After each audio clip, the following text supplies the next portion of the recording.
Okay, welcome everybody. It's Chris Petri. Again, thanks so much for coming by. This is another Extreme Beginner Series video. We're gonna do not one, not two, not three. We're gonna do 4 paintings here again. This is how we started our Extreme Beginner Series a ways back, maybe 6 months ago. We just went out and said, hey, let's do a lot of painting, a lot of drawing, and this is how we're going to get better at our artwork, at our watercolors. So this is all we're doing, is we're going to do another 4 paintings.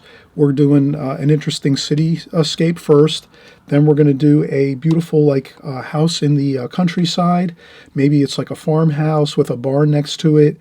Then we're going to change it up and do a nice abstract painting of some flowers, some roses with some beautiful shadowing, much easier, a lot of fun. Kind of get a break with this a little bit here. And then when we come over, we'll do our last painting, which is a boat.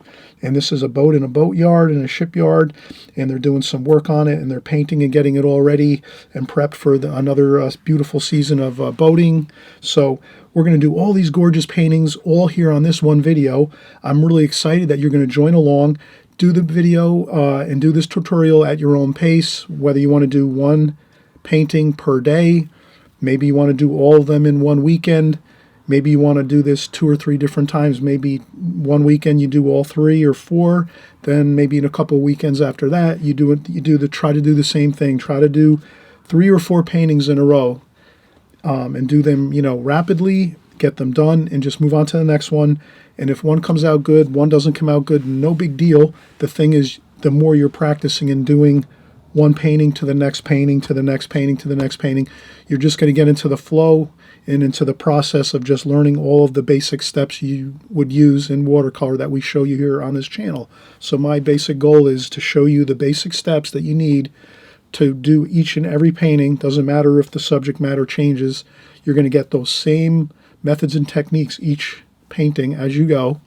And the more you repeat those over and over and over, you're going to get better. It's the same as if you're going to be learning a musical instrument, playing a guitar, the piano. If you're in sports, it's the same as learning any kind of sport: baseball, football, tennis, soccer, whatever sport, if you play music. It's just a matter of repeating the same things over and over and over again, and you become more familiar with it. It becomes easier, more fun, and that's what we want to do here. We want to have fun with our paintings. So let's start out and just get into it. Start our paintings out here, our drawings first, and then our paintings, of course. And then we're just going to keep working through each one, and we'll do all 4 in this video. So by the end of the video, if you do all 4, you'll have gotten a lot of practice, and a lot of new insights will happen as you paint all these 4 paintings. You're going to learn a lot, and you'll have a lot of new information under your belt that's going to help you get better looking paintings going, and you'll get more excited, and you'll stick with watercolor and have a great time with it and stick to that journey. We're on a journey with watercolor. Let's stick to it. In the beginning, it's a little tough. You're going to have some paintings that don't come out so good. Don't worry about it. You just keep going, one painting to the next painting, to the next painting, to the next painting, and you just keep going one after the next, and you'll get it. It'll become easier and more fun. Okay, so let's start out in just a second. I'll reset up my table here, and we'll get going. Okay, be right back. Okay, so we're getting started. We just saw the finished paintings, everyone. We kind of looked at them really closely, and now we're just going to drill into the details of each painting. We're doing 4 paintings in one video. We're going to move through this quickly, so don't worry. Just keep yourself focused on each painting as we go. Again, I always mention this with watercolors. It is a fast medium. You want to try to work pretty quickly. You don't want to take like 5, 6, 8 hours to do like one painting. Try to move kind of quick through each painting that we're doing here, and try to get the best result you can. By looking at I have each of the paintings I have on my phone. I found these on the internet, so I just looked up internet pictures of a watercolor. I think I put in Cityscape, watercolor Cityscape, and I found a couple pictures online of somebody's watercolors. Maybe this is someone that just created a picture or took a picture and put it online, but I just found this on the internet, no big deal. So we'll use this as our first painting. A nice city scene, cityscape, and we'll use this for our first painting, and we're just going to use our standard office pencil. I have also a little bit of a darker lead, a 6B. So the reason I use these 6B pencils is they're a little darker, so you can kind of see them a little more clearly on the video, because sometimes some of you, I've mentioned that it's hard to see the pencil lines. So I'm going to use this one. But when you're working at home, an office pencil is fine, just like this in number 2. Lead, HB, soft, is fine. And then for our brushes, of course, we're going to use just our standard beginners, extreme beginners series brushes, and it's going to be the brush that comes with the set, which is a round. They're all these are all synthetic brushes, which are great for beginners. So if you're just starting out, or you've been just painting a couple months or whatever, it's great to use your synthetic brushes because they're inexpensive. You don't have to go out and spend a lot of money on brushes.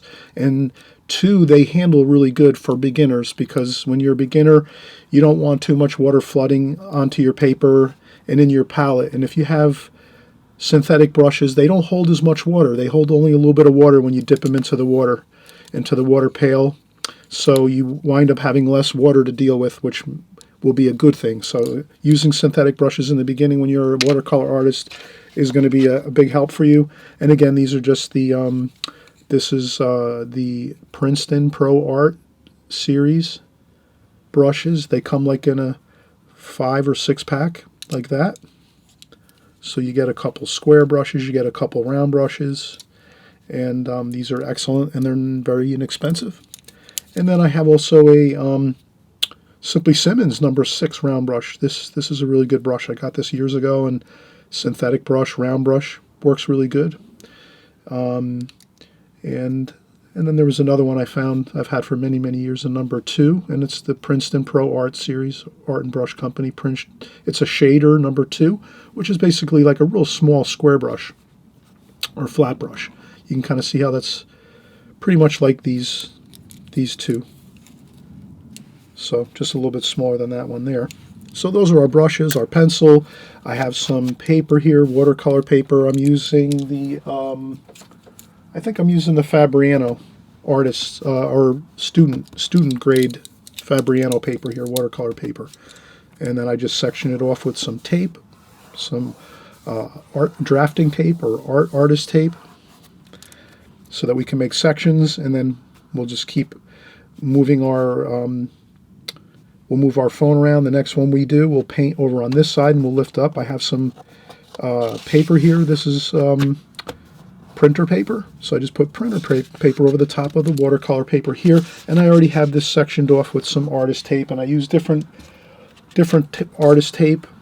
So I use some wider tape, some thinner tape here. You can kind of see I have different thicknesses of tape to utilize. Reason being is if I want to make 4 sections on my watercolor pad, the center section I use 2 small strips of tape like this, one up on this side of the pencil line and then the other on this side of the pencil line. So I use 2 smaller strips in the center of the 2 sections, and then there's another 2 down here. We'll do the same thing. Maybe we'll show you how to do that once we get into the video and start painting in a little while, but for right now I'm just kind of going over how everything is all set up so you can kind of see in the beginning how we're doing this. And then I just take my tape just to tape down my printer paper, so that'll be there. And then we'll put our phone here, and again I looked up on the internet. You can look on the internet any kind of, you can research things to your heart's content. You can just look up things like city scenes in watercolor, and it might bring up 1,000 different paintings like this one, and you could pick whatever one you like, and then that's you would do, or you can work right from this one here on the video. So it's up to you. So let's start out with our pencil sketch, and we're not going to go to we're not going to spend hours drawing this. Let's just get the basic idea of this. Okay, so some beautiful buildings here. So let's start out and kind of get the overall feel for this. This looks like it's kind of works out good with thirds, space divisions of thirds. So we have a third there, a third here, and a third here. 1, 2, and 3 space divisions. 1, 2, 3. So it kind of looks like these are most of the tops of the buildings over here on this third, 2/3 up from the bottom. 1/3 up from the bottom is sort of like some other buildings here, like that. And the foreground here in the lower third with a fence. And so that's ours. And the sky is pretty much the top third with 1 or 2 buildings kind of going up into the top third section. And the telephone pole over here too as well. So maybe I'll do, first thing I'll tackle is like, let me get the telephone pole in here. Maybe let me make it a little more, let me make it about, let's see, if we go halfway here. So this is halfway across this way, halfway, and then we go 3/4 over here, 3/4 of the way. That's a quarter, 1/4, 2/4, which is a half, 3/4, and then a whole. So if we're talking inches, it'd be a 1/4 inch, 1/2 inch, 3/4 inch, 1 inch. Just talking space divisions. So for this telephone pole, I'm going to put it right about here. So I don't want to go quite 3/4 and I don't want to go halfway. Let me leave it right about there. And maybe I can lean it a little bit. Maybe I'll lean it into the picture just a little bit, just a tiny bit. I'm going to change what I'm seeing here. You're the artist. You make little changes in your paintings that are going to make you happy and are also going to maybe serve you better when you're doing your watercolor paintings and drawings. You're going to say, oh, I think that'll look better if I maybe make it on a slight angle. So that's our, so I'm just going to do that. That's our telephone pole and the cross member up top, and we're not going to get too worried about much more than that. We'll do some fine brush work later to get our wires, so we're not going to worry about the wires for right now. Let's leave that out. From experience, I know that those wires go in at the very end of the painting. From experience, I know that. That's the only way I know that is by painting and drawing many times these type of scenes with telephone poles and communications poles and wires. I always know those go in last. The very, very fine wires of the communications lines and telephone and all the different electrical wires. So let's leave that for last. Let's get our building started over here. So we'll do a building over here, and I'm just going to rough sketch it. I'm not going to get too worried about perfection. Just going to sort of get the shape of things. So there's a building here, like that. And there's a darker building behind there, like so. Then there's this prominent, large, almost looks like a very large, more ornate and, let's say, older style building. Maybe it's like a landmark building. And then there's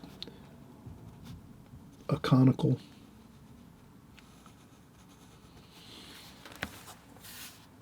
roof on top. And there's some, and we don't have to do any three-dimensional or drawings here. Just everything is just, we're just drawing large rectangles here. You can kind of see that. So far, all these are just large rectangles. We have a square here. We have a large cone here, like a conical type shape. You know, almost like a really very, very long pyramid or triangle. And again, we're just going to keep going with this idea of rectangles, just long, elongated rectangles. These are the large cityscape buildings, and we're just doing some of that. And, you know, if you feel gutsy, go for it. Do some three-dimensional, maybe do a couple three-dimensional buildings like that.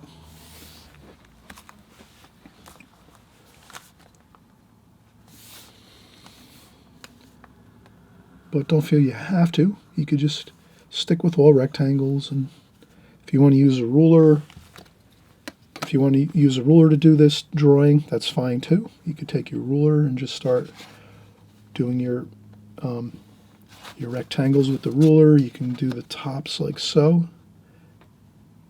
So you can use a ruler and work around your painting like that. And then over here on the bottom, on the right-hand side, there's lower buildings, so there's not many taller buildings over here on the right-hand side. It's a little more in the distance, and we'll have some other type shapes in the background here with smaller buildings like that. So this is closer to us, and then this kind of goes over into the distance, these buildings over here. So we'll make that light. But that's pretty much the idea of it. Can you see how that's pretty much, we've gotten everything in. All the distant buildings we're now complete. Look at that. It's that simple. Just large, elongated rectangles. Just elongated rectangles, and then you had one with, we have one here with the conical roof on the top like that. And there's a little round, there's a round clock on that one. And maybe there's a couple of antennas and lightning rods on tops of building. And some windows. And we'll put in the windows with the brush later. So we'll do brush work. But we'll just put a couple little lines and indications just to remind us, oh, we got to get some of those windows and things on the building. Just to get the happy little windows going. A little bit with our pencil just to remind us, oh, that's right, we got to do some windows on these. We don't want to just have large buildings with no windows. And you can also have you could do a little bit of pencil shading if you see some darks. So you see these dark buildings, these are in shadow. So here in the distance of the painting, there's some deep dark shadows, and that's in the deep part of the buildings where there's all buildings everywhere all around, and not much light is getting into those inner areas of those buildings. So that's where you might take your pencil and just do a little shading just to remind you to put some darks in there. So usually when you add some shading like this, that's going to remind you to make it darker in those areas so that you don't forget to do it when you start painting. Like that. So we're going to make some shaded areas just to remind ourselves, okay, we have to get some darks in here in these buildings, here and there, not everywhere. And so we'll just do that. And we'll get the fence here. So there's a fence. This is in the very foreground here. And this really makes the painting exciting because we have a foreground here. So you almost feel like you're walking around over here in the foreground, maybe looking around, you're doing some sightseeing, maybe you're walking down the street over here and you're looking through this little lot over here with some fencing and things like that. And then you're looking at the beautiful city in the distance there. So I'll put some lines in for the fence. That might be like a wood picket fence style fence there. And we can maybe we can make a shape. Maybe there's a large barrel here. This could be a construction lot where there's a construction that they have, and there's a big pipe here, maybe it's a large drainage pipe that they're just storing on the lot. So we have that there, and some grass and weeds too. So and this makes a nice shape, a little different shape. We have lots of rectangles, and then here we have a round shape, a tube shape too. So you can kind of make that a tube shape if you want. If you'd rather just keep it a round circle, just make one big circle and then leave it just like that. And not much more. You don't have to do much more than that.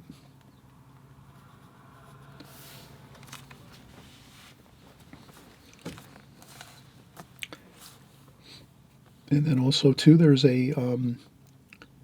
some train tracks nearby. So maybe there's some train rails on the other side of this lot right here. So let's make a little X here. So all we do is make an X like that.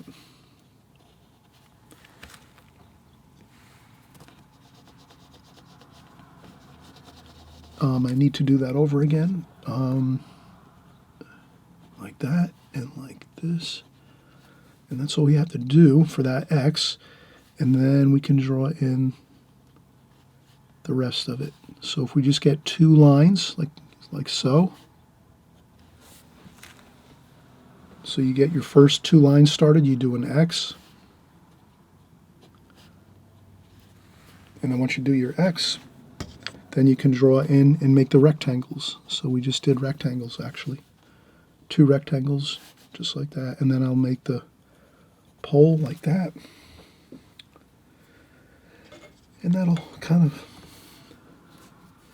that signifies that there's some railroad tracks back over here somewhere. We can't see them right here, but they're there. And we have lots of interesting shapes and buildings. And so now we're pretty much, we have our, I'm going to make this with the ruler. So I just made that wider. And there's a support pole next to this, like that. And you can shade that in a little bit just so you know to paint that in dark.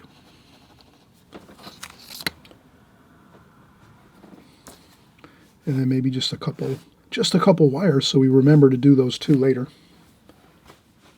And that's it. We have our pencil drawing done.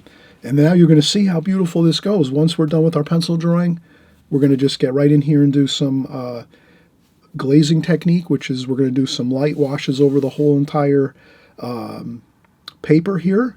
And then we'll go in and start doing some darker washes over the top of the light washes once it dries. So we're going to have a fun time doing the glazing technique on this particular painting, and we'll do other techniques too as we go on the different paintings. But this is the first painting. We're doing a fun city scene here. All right, we'll come right back. I'm just going to take a break and then we'll start painting. Okay, so we'll be right back.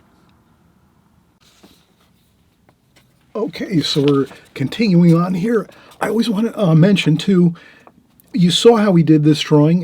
You know, this pencil drawing is, we had to put some work into it. We put effort into getting it just right, so we kind of have it very close to what we're seeing here.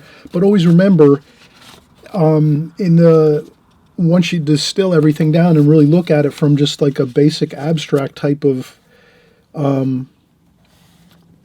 feel, and I'm just going to use a China marker here, it's really just these buildings are elongated rectangles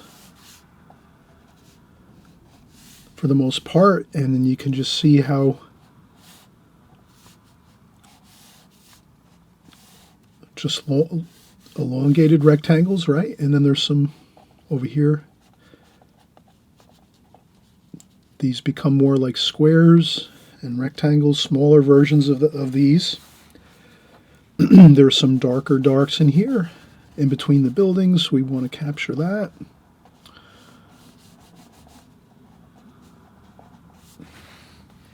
And then we have a lot here. We were saying a construction lot with maybe a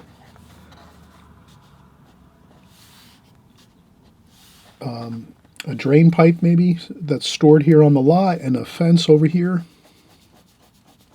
like so. And then we have a communications pole here, telephone pole with some, and there's a little bit of a brace, a brace for the pole here, and a little bit of ground over here. So that's the basics of it, though. Can you see how that's really just a quick version of what we did here in pencil? We just took our time a little more, but that's really what it is. It's just large rectangles. Large rectangles. Some smaller rectangles and squares over here for the distant buildings over here. These buildings here are a little bit closer to us. Then we have our lot here in the foreground with a drain pipe there, so we could get more detail with that if we wanted to, or just leave it a round circular shape. And then we have a little X crossing for some railroad. There's a railroad over here somewhere beyond this lot, and that's it. So you could draw it quicker like this if you wanted to, in pencil, faster. We took a little more time, but if you want to go quicker, you can. And we'll start painting. We're just going to get our We're going to do our glazing technique, so we're just going to always start out with in our glazing technique, we're always starting out with fresh, clean water. So we don't want to use murky, mucky water that we've been using for a day or two.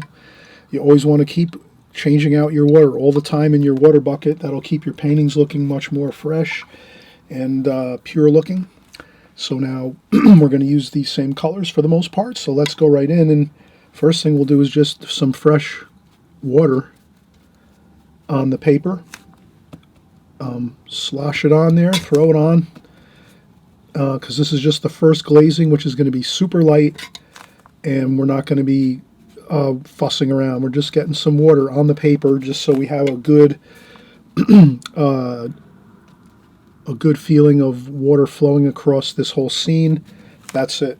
A little more at the top, just so we have some water to start with up top, and then we're going to mix our colors. We're going to look up here and go, okay, we're going to have some blue,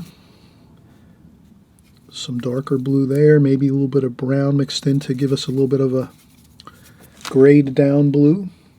Then we're going to have a little bit of some gold, maybe some yellow and orange, just to give us a little bit of a golden color.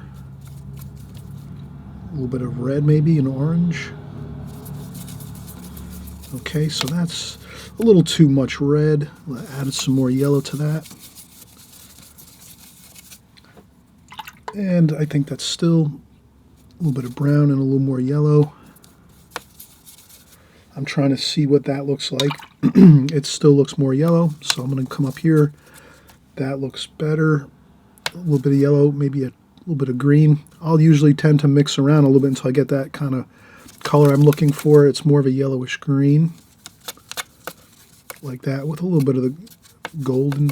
I think that looks good. Sort of like that. That's pretty close.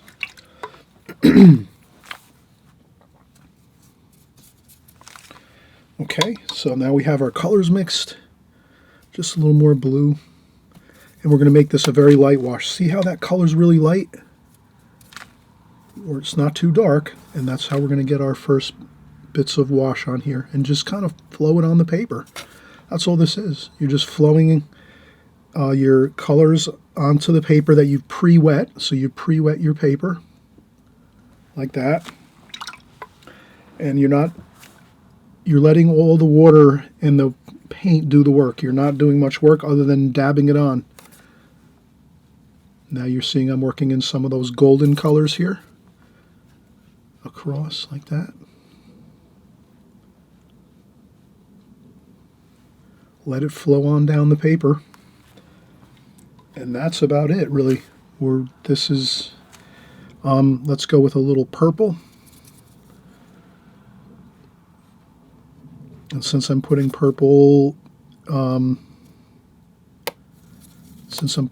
down here a little bit for that cooler feel, I'll put a little bit of purple up here too, in the top of the painting. And you can kind of see I've just let the water, help the water flow down the page is really all I did.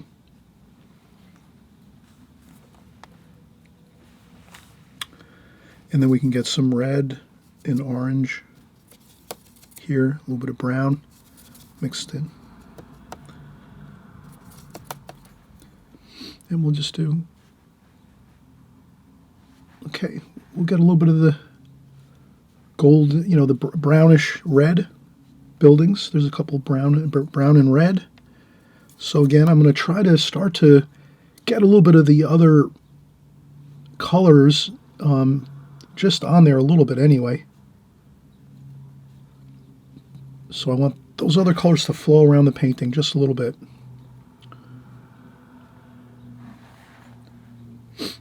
And I think once we do that,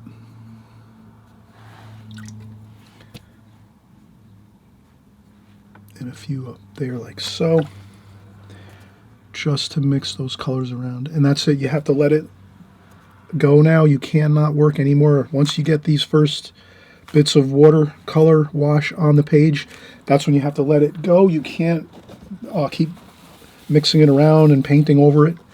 You've got to just do it one time, quick, like you saw. We just wet the paper here and there, a little more up at the top, and then we just started adding our colors here into the painting, onto the paper, and let the water just flow on down real easy as we go. You're not really doing a lot of hard work here. You're just letting the water and the paint flow around on the paper to get that real wet looking watercolor where it's flowing everywhere, all the colors and the washes. That's what you're looking for. You don't want to do much detail work at all now for this first glazing.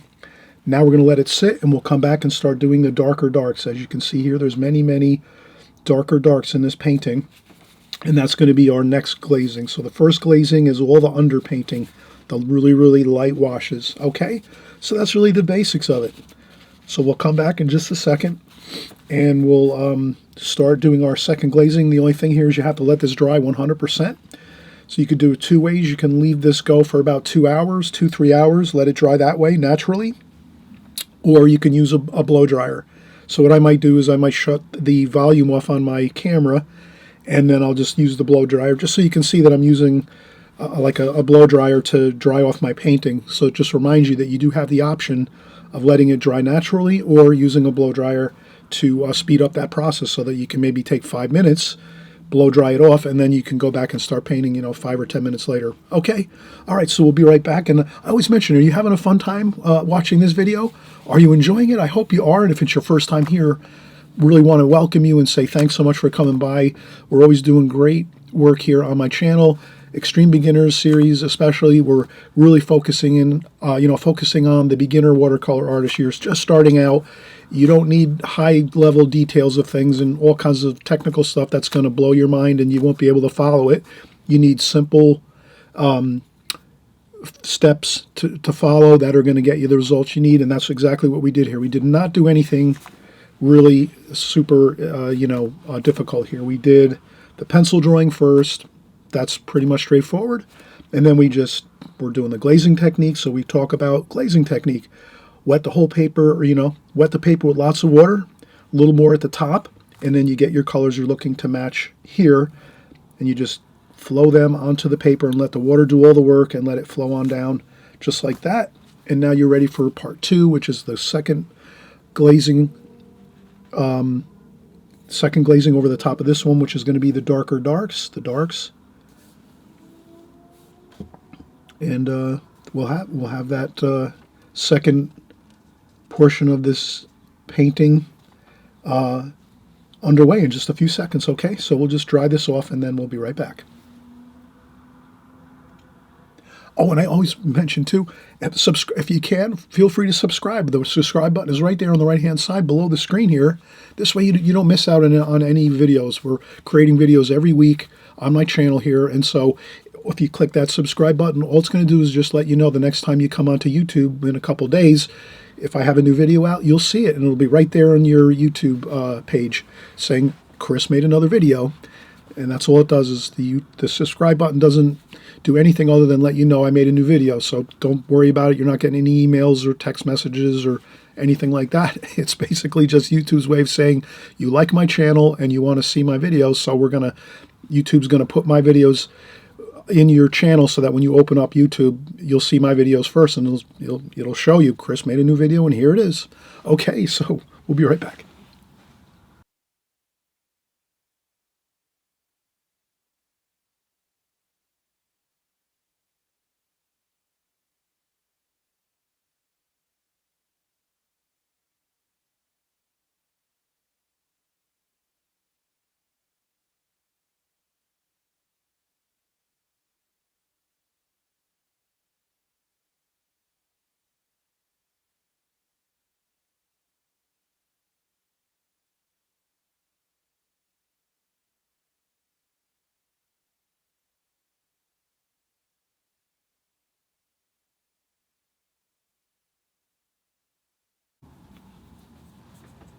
Okay, so we just basically turned the volume off, so you didn't hear the noise of the blow dryer, but I just used a small heat gun / blow dryer, hair dryer, to dry off this first glazing, this first wash, and you can see it's completely dry. That's what you're looking for, 100% complete. The paper has to be 100% dry before you go in and start doing our second washes. The next thing we're going to do is we're just going to kind of get clear on where is the light coming from, because when we're doing these shadows now, because we're doing the darker darks, which means we're doing darker shadows and things like that, let's just make sure we kind of get the feel for where the light's coming from. So here you can kind of see in the picture that the right side of these buildings are in light and the left side are in shadow. So let's just say overall, we'll put a little insignia here like that with our light fixture, our spotlight. And there we go. We're just going to put a light like that. It's a very subtle thing. You can barely see it there, but I did put it up here, just showing that the light's shining this way. So the light's coming from this direction across the picture, the painting. And then once we have that, that helps us a lot, because now we know when we're going in and doing our shadow colors, we know where to keep them. So we're going to go in and I'm going to use the brush that comes with our set here, the Prang. I like to mention, this is a great watercolor set. It's the Prang Oval 16 set. 16 colors, obviously, and semi-moist watercolors, and that means basically you just open up you don't have to do any special preparations for your palette. When you're done at the end of your session of painting, you can leave it just like it is, open, that's fine. You can close it if you want, whatever you want to do, but basically the next time you start up painting again in a day or two or in a couple hours, you just take your spritzer bottle and do a little spritz of the paint on top, and that's it. And then your paints become activated and you'll be able to get rich darks just like this in this painting by just spritzing a little bit on the tops of these colors and then mixing up and going in and doing your painting. And of course, this is a great bargain. For maybe $10, $15, you get a great watercolor set that's going to last you a long time. You'll do lots of paintings, hundreds of paintings you can create with this one set. And it's, again, very affordable. And if you're a beginner, you're not wanting to go out and spend thousands of dollars on art supplies. You want to kind of stay with a humble approach of start out with inexpensive art supplies at first, get your feet wet, try everything out, keep working at it, and then you'll appreciate it more in a year from now when you maybe want to upgrade to do some better brushes or some better paints. That's all. So we're going to start working with our brush that comes with the set, the Prang set, and we're just going to go in and we're going to say, all right, we've got some black. I see some black, some dark brown, some blues, some purples. Let's start getting some darks in here. Here's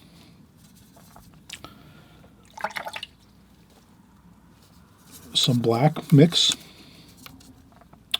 This goes a long way, this black here. It's very, very dark.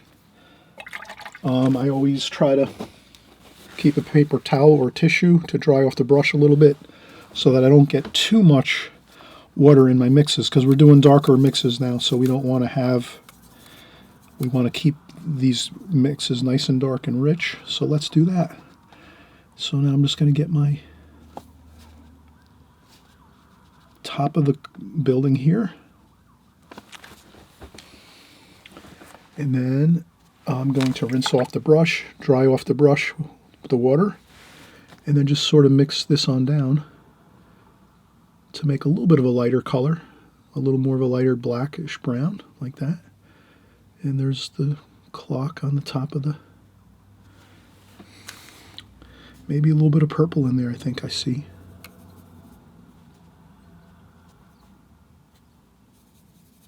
So I'll mix in a little bit of that purple color.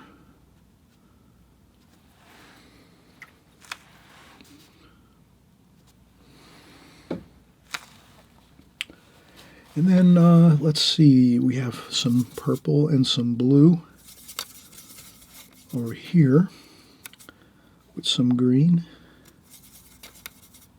Let's see if we can, we're going to make a dark in here. This is in between the two buildings, so I'm going to take my brush real carefully and then just maybe slide the brush down like so.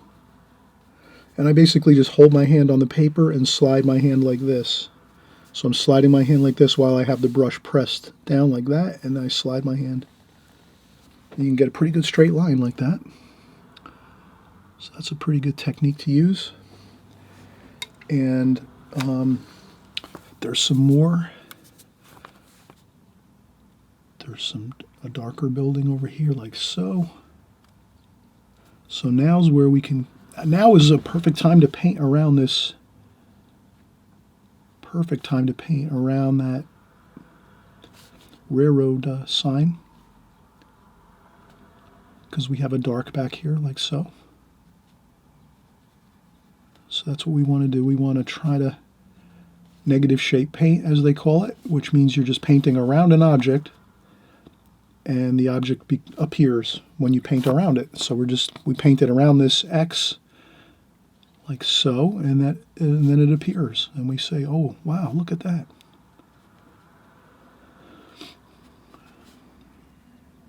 So that's a building like that.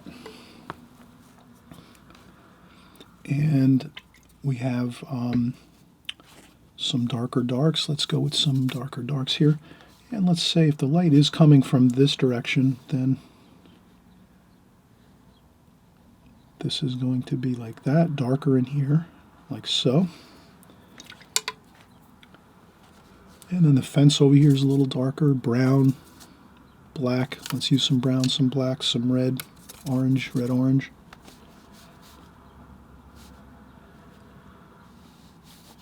And I'm going to make some fence type like this quickly.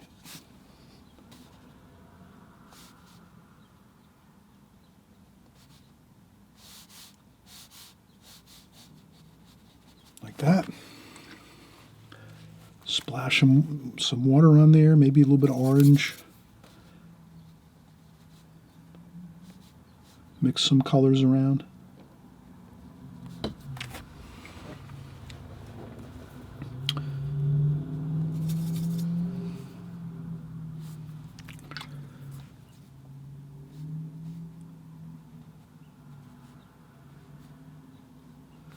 That's all.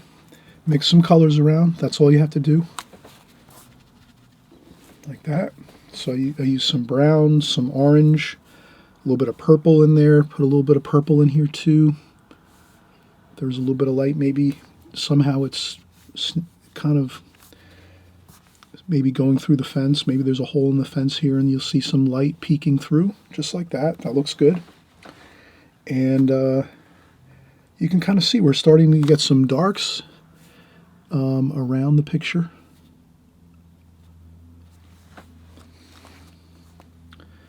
And then over here, there's some more darks.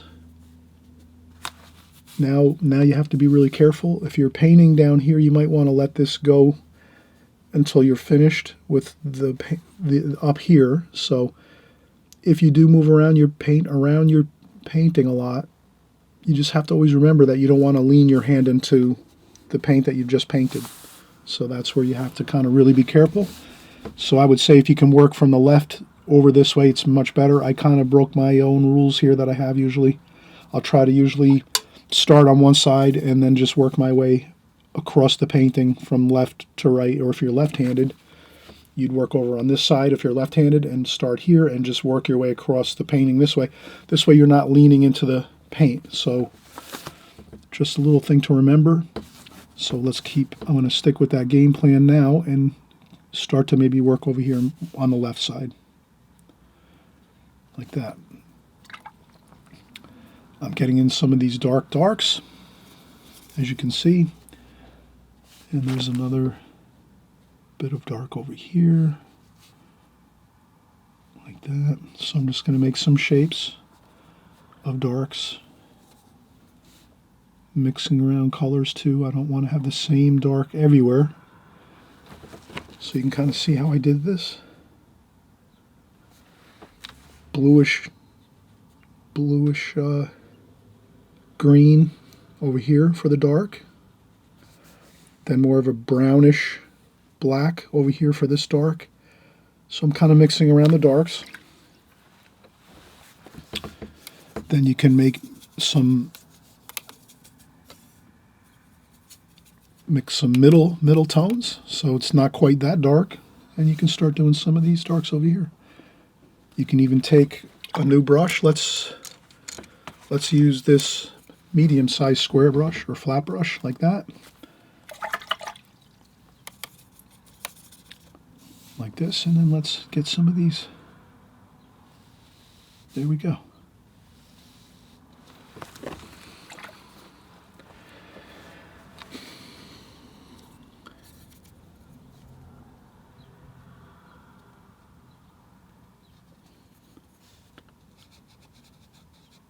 And you just have a good time, work around the paint. You know, you add in some darks here and there.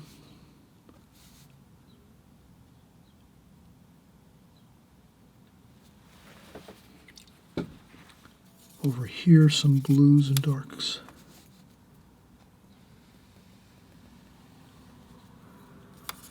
And now's when you you don't worry too much. You just get some color on the paper.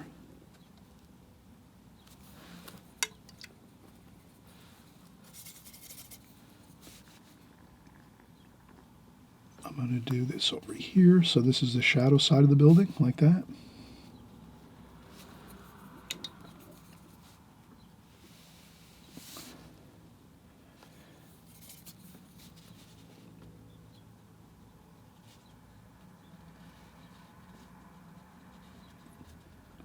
Okay. And that should be about good. So you can see we've got a lot of darks in here now. Pretty much where we see them in the painting.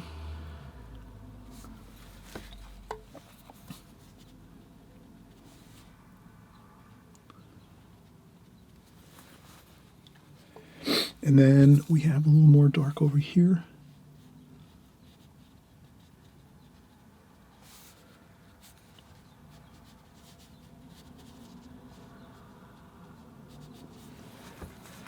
And I just added a little more to the fence there, a little more interesting color. And a little bit of yellow, so we're going to make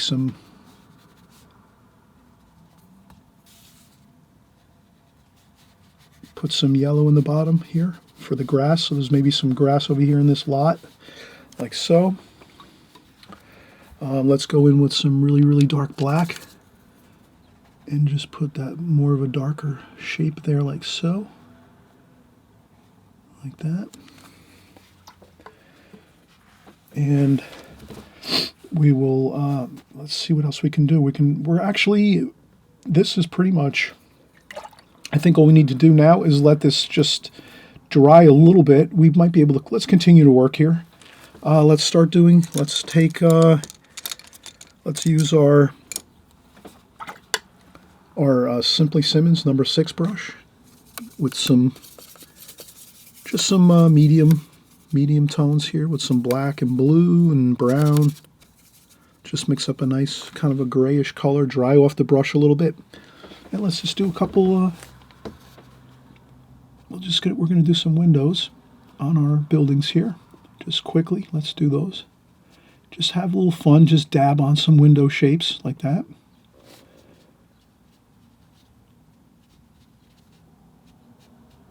Like that. Put in some windows over here. Here's some interesting windows up top. Like that. Like that there. And there's a couple of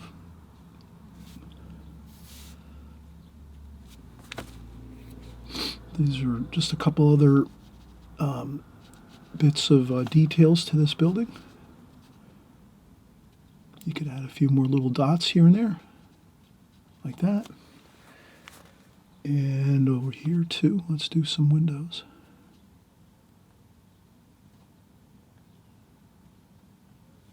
Like that. And there's some windows over here too.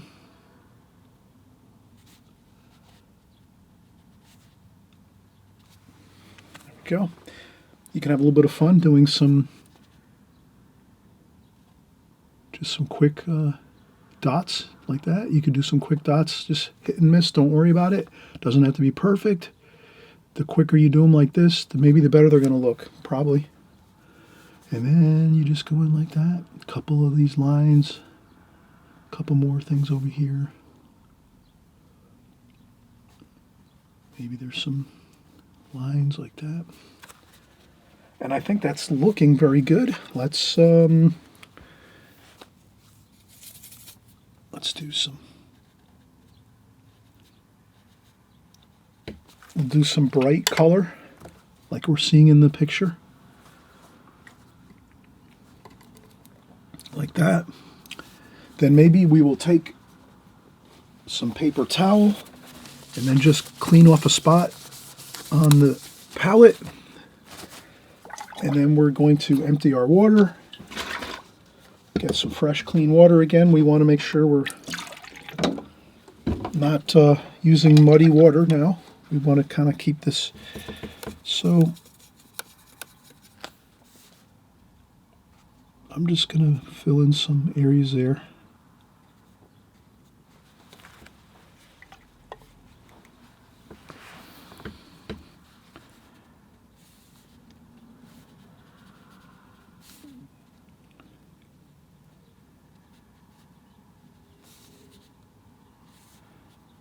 And just a little bit of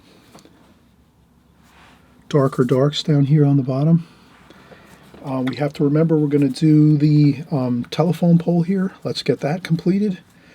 And let's try to do something a little different. I have a piece of wood molding, wood trim from around the house. And what I'll do is I'll take that wood trim. You can use anything. You can use a ruler. Let's use the ruler. Let's try to use a ruler here. Let's see if we can do that. Okay, so I'm going to take a ruler, and I'm going to hold the ruler on an angle just so that I have it. Maybe I'll take a piece of tape. I'll roll the tape, and I'll put it on top. That's too big. Let's do it on top of this. So it's a smaller roll of tape. I put it on the table, and then I rest my ruler on top of that tape so that it's above the paper, like that. And this is how you can get a, so I'm going to use brown and black, maybe a little bit of red, a little bit of blue. So I'm just going to mix then what I do is I take a paper towel, dry off my brush. You don't want too much paint on the brush, so you dry off the brush. And then you take your brush. This might be a little difficult. Maybe I would say let's not do that. That's going to be too difficult to try to do it that way. A good way to do this is I'm going to move my phone, and I'm just going to take my hand on the side of the paper and just do a little bit at a time. And just come down the page like this and just slide my hand. And then I'm going to skip a spot like that, and then start again here. So I'm just sliding my hand along the paper. And that's how I get this done here. And then this way, that's easy. This is an angle like that, not a big deal. And then up here like so. And then our little isolators up here like that. And then we rinse off the brush again, dry it off. And then we can maybe fill in this a little bit here with some lighter wash like that. So you can see how we did that. And I'm thinking this looks pretty good. We can come back over here. We'll put our picture back up. Okay, and then let's do a little bit of purple and brown and black. So we're going to get purple, brown, and black. We dry off the brush on some tissue so that the brush is basically has just a little bit of paint in it. And then we can do some of the, we could do this like that.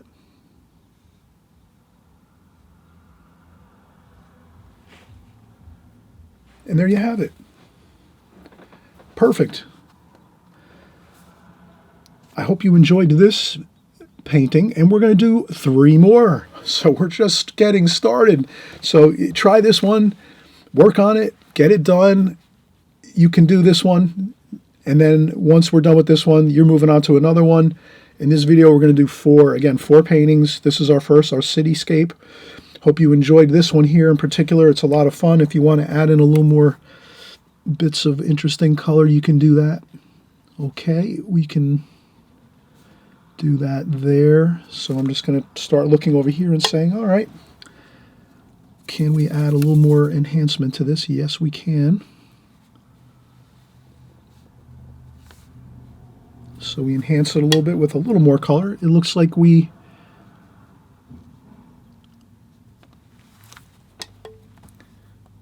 can add more color to this.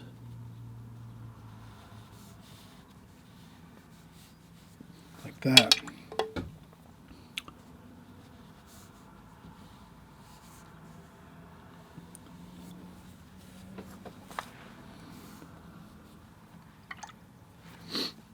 Maybe a little more purple over here.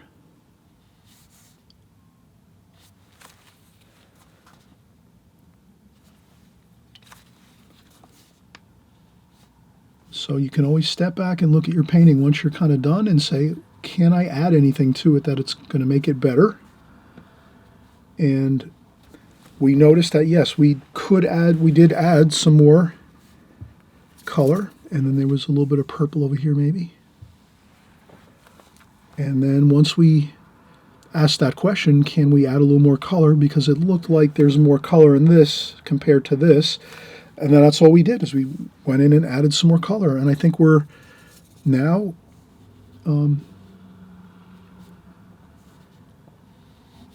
I think we added that a little bit of color that it needed.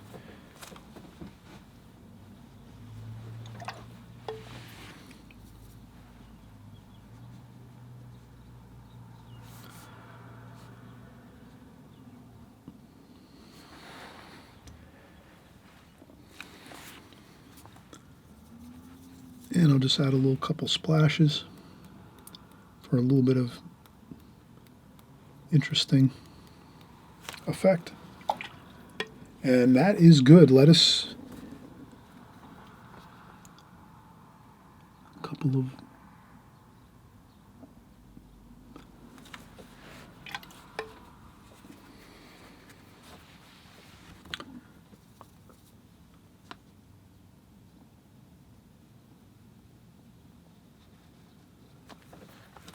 and I just added a little bit of darker sky wash there. Just so maybe we can have a little bit of color there. And also light on the side of that building. So that's what we did there. We just added a little bit of color, darker wash, so that we can get a little bit of light on the side of the building over here. You kind of see how I did that? Just a little bit of light there. Looks good.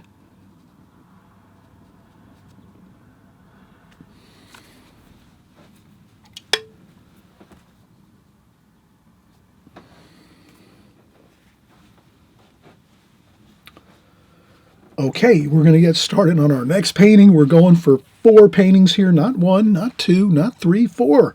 4 paintings, everybody. Let's keep going.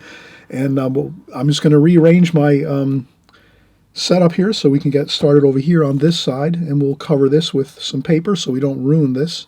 And I'm going to dry this too with a blow dryer first. Then I'll cover it with some paper, some printer paper, okay? So basically that's my game plan.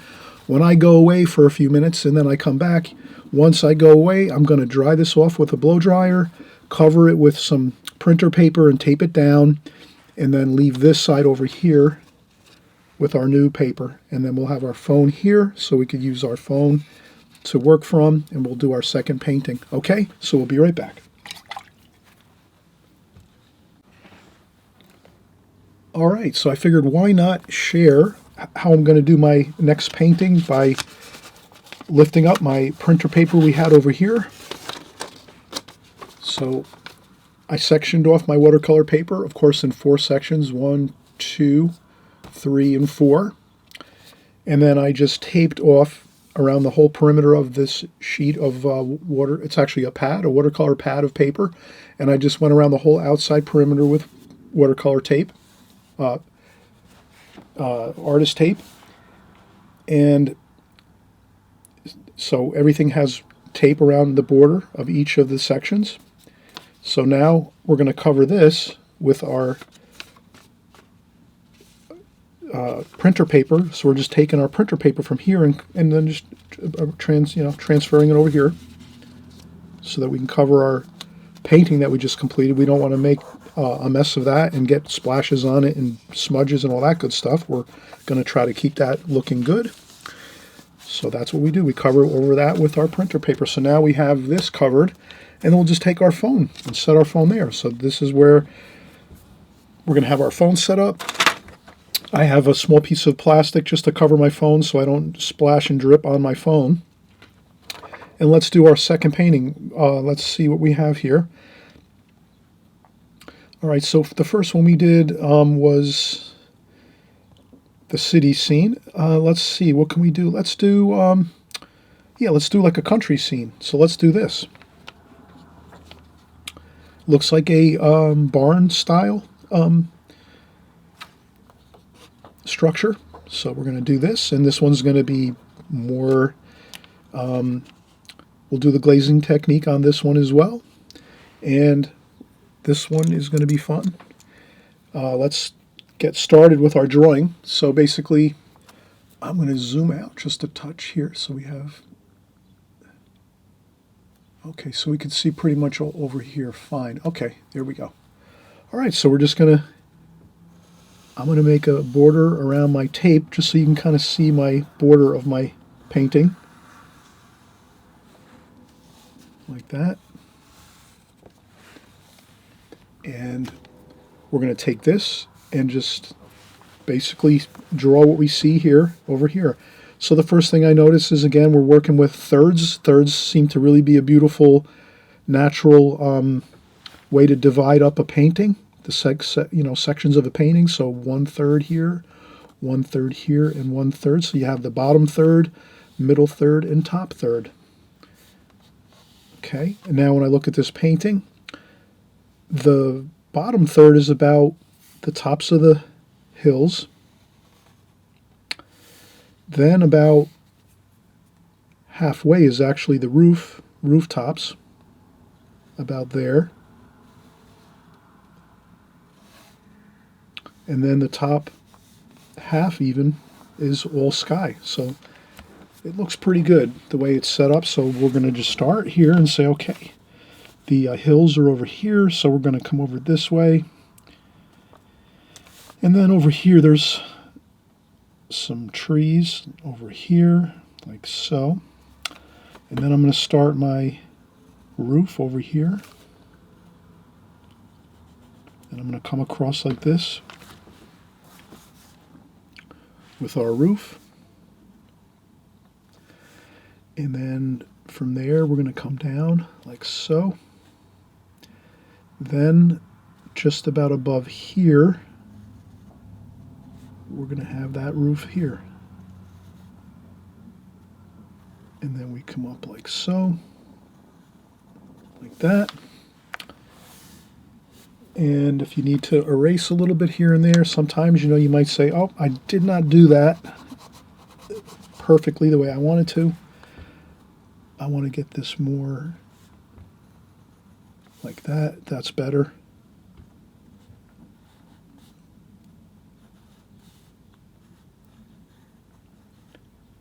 And you can kind of see I have the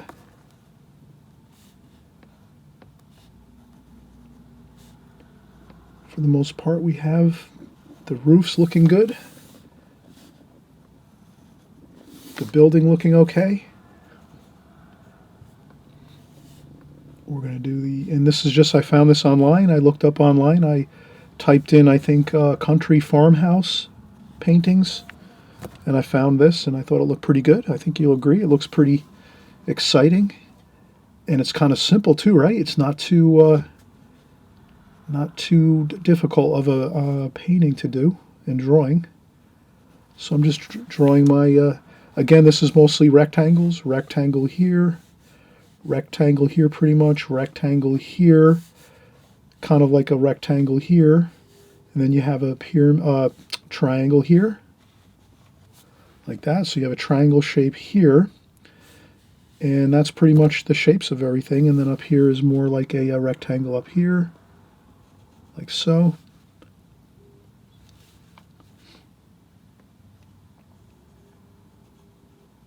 Like that. And then we'll just remember the light is actually coming from here. So let's make our light insignia here. I think you can see that. I'm just making my light insignia. Maybe I'll do it in some magic marker, like this.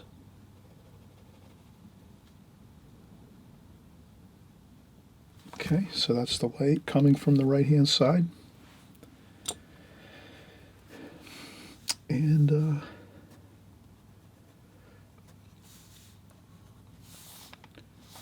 this is pretty good here, so we have some land over here. There's some figures over here, but I'm not going to paint those in. And then it looks like there's a road coming across here, like so. And it looks like there's a... like that. So you can kind of see we just went in, did a simplified version of this drawing here. And what we'll do is actually, there's a chimney there. What we'll do is we'll just keep this one simple. We're going to make sure we key in on the darks and the lights of this painting. You can kind of see the sky is very light. And then you have some lights in this roof over here. And some lights here on the road. And then there's a lot of middle tones. The grass is green, and the middle tones here with the trees, and then the dark, so the shadows on the rooftop here. So we're gonna, I'm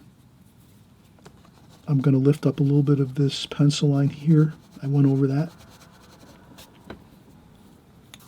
So I just wanted to.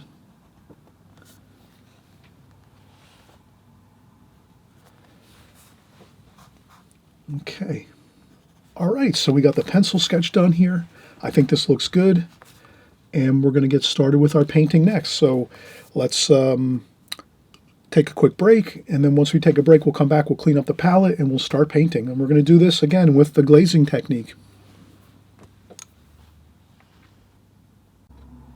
Okay, let's get started. First thing we're going to do is get some fresh, clean water. I always mention, if you have some muddy water and you're starting out with your first glazing, your first wash on your paper, you definitely want to change your water. Get yourself some fresh, crystal clear water in your water pail, your water bucket. Then you're going to be much better off. Then the second thing we're going to do is decide what kind of brush we're going to use on this. I think we'll use our standard flat brush that we usually use. It's about 5/8 of an inch. It comes in that set with it's the Princeton Art and Brush Company, and they have sets. Plastic. It's a little plastic bag that comes with 5 or 6 brushes like this for maybe $5 or $10. Great bargain. Synthetic brushes, which are absolutely fantastic for a beginner watercolor artist. You're an extreme beginner watercolor artist. You don't want to have brushes that are natural hair because they hold too much water and you wind up flooding out your paper too much and making too many wet washes that are going to not really give you the darks that you need when you're creating paintings. So this gives you an advantage as a beginner watercolor artist. If you're using synthetic brushes, and it doesn't have to be these, it can be any synthetics, you're going to be better off with those style brushes, the synthetic hair brushes. So again, I'm going to start out with this one here. I guess it makes it easy if you are starting out and you find these online. You'll just notice they kind of look like wooden handles. They're made again by Princeton Art and Brush Company, and I don't get any money or anything from any of the companies that I talk about, or palettes or brushes. I'm just sharing what I use and I think is the best, and you can research stuff too and figure out what you like. So we're going to start out here and put some fresh clean water on our paper. Again, we're doing the sky wash, and then we're going to take the sky wash colors and just pretty much work them on down through the painting. And I'll just put some fresh clean water everywhere pretty much everywhere. I I don't cover the whole paper with water. I just, you know, cover most of it. Kind of spotty. And then I add extra at the top. Once I'm done kind of doing like a little bit of spotty water, clean, crystal clear water on my paper the first time, I just kind of blot it on down, and then I add extra one more time up at the top, just the top up here, and that is all you need. Then let's spritz our palette and wipe it down a little bit. I meant to do that, but let's do it. We're working quick here. Let's do that. Okay. Paper towel. So we're just going to, starting a new painting, we want a new, fresh, clean palette to start off with. So let's do that. Okay, good. And let's start out. What are we seeing over here? We're seeing some beautiful blues for the sky, like that, with some orange and brown. So some orange and brown.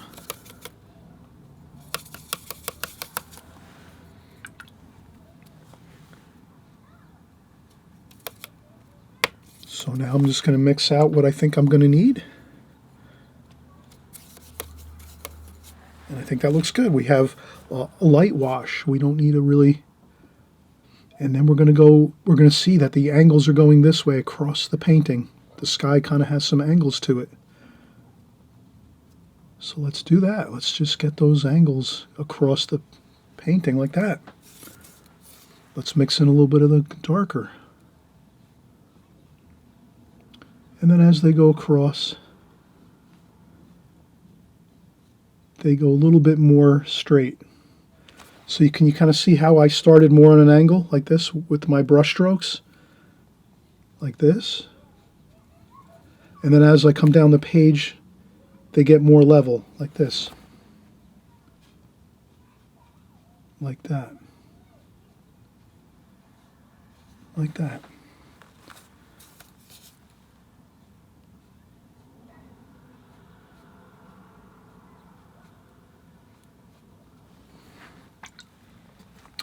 That looks good. And then let's just finish out the...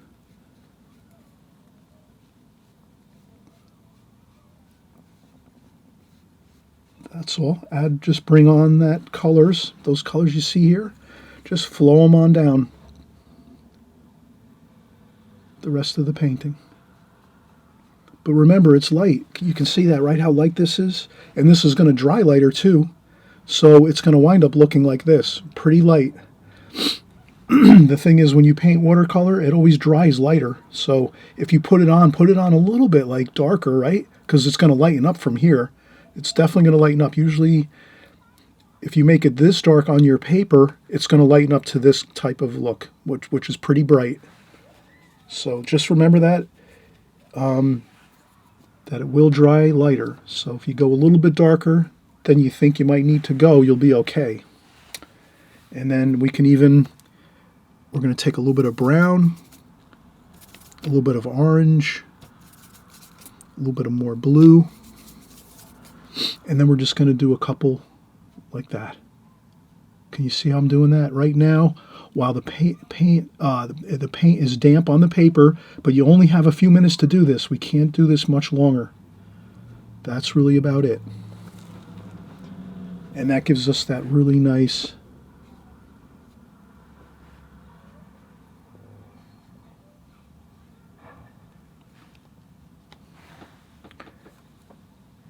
really good looking variation in the sky, so it's not too bland and boring. Does that make sense? You know, adding that little bit of dark in there like I just did is going to add a lot to it. Okay.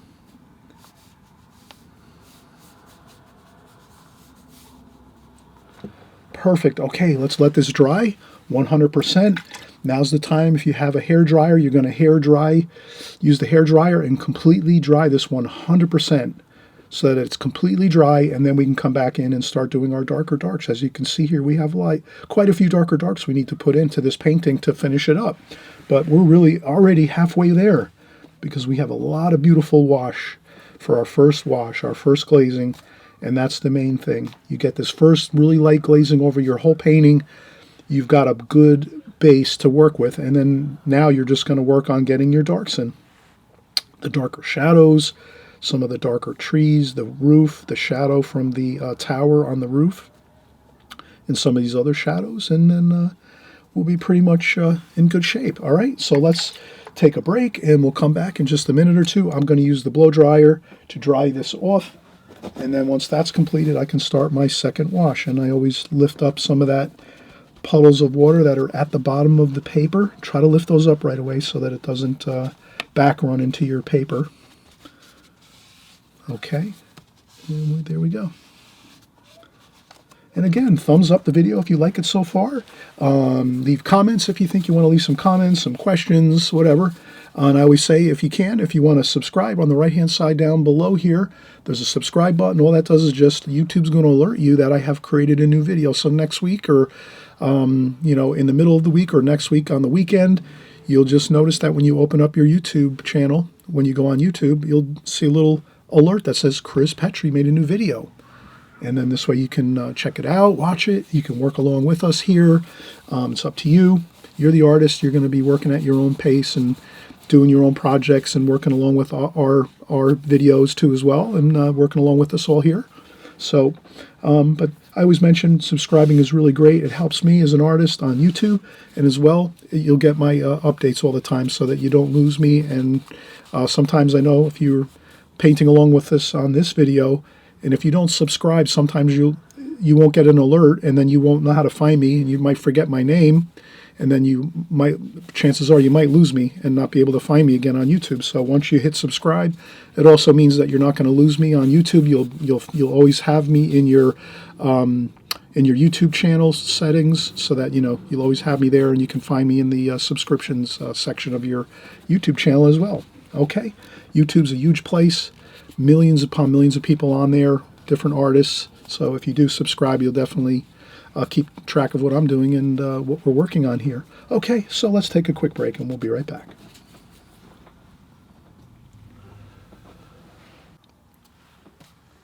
Okay, we are back, and we're going strong here. 4 paintings, not 1, not 2, not 3, 4 paintings. Yes, this is an Extreme Beginners video, everybody. Thanks for sticking with us here. And you can break up these paintings in a week or 2 of time, or you can paint everything, draw and paint everything in one weekend.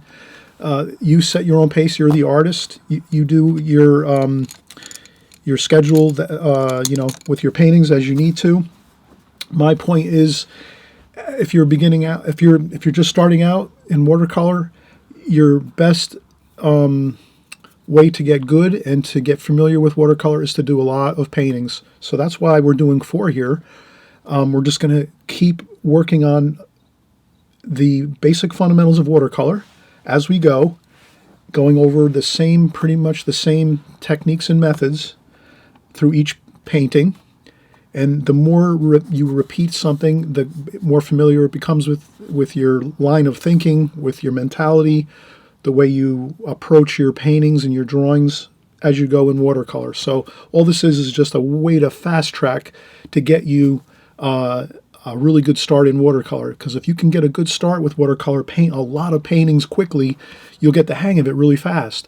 If you kind of just do 1 or 2 paintings every once in a while, every couple months, you're going to probably wind up not painting much and probably wind up giving it up, because you're not going to feel like you're mastering the medium that you're working in. But if we continue to do these type of videos where we just get in and do 2 paintings, 3, 4 paintings at one time, you're going to start to really make a lot of progress. And that's the key. I want you to make great progress with your paintings.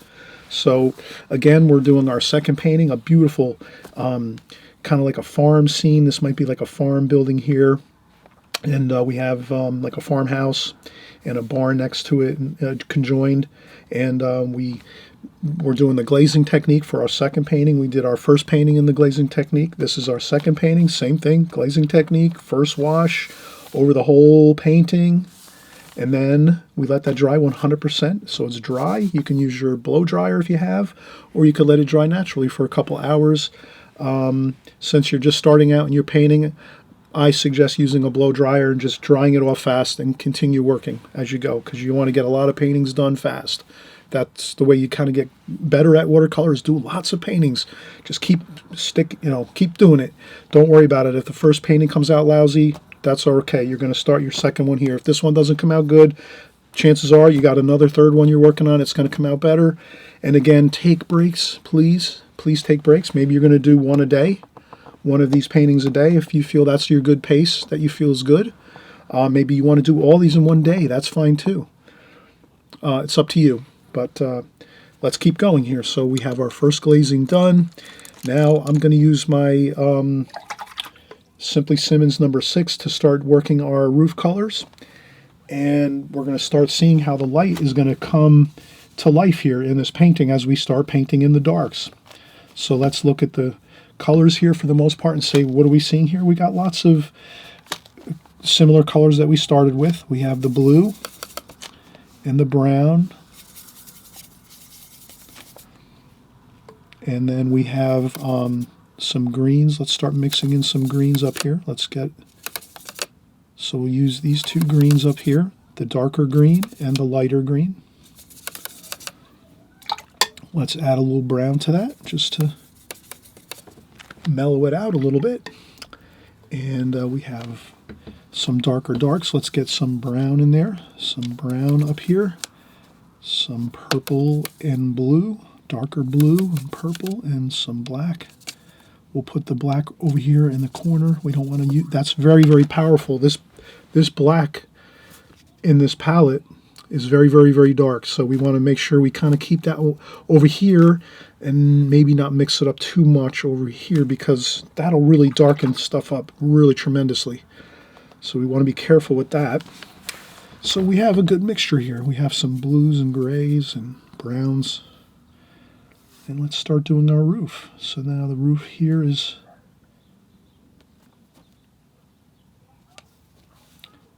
we could do this for our roof. We could start making some lines for our roof. We're going to add some blues. Let's mix up the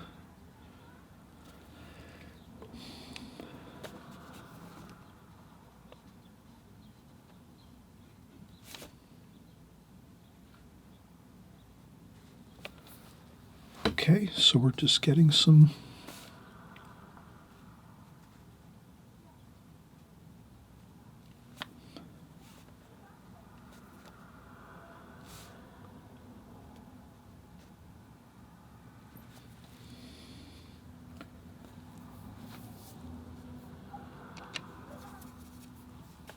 and I'm going to mix in some greens, browns, blues. Maybe we'll get some warmer colors in here too, some reds and oranges. Let's get some reds and oranges going down here.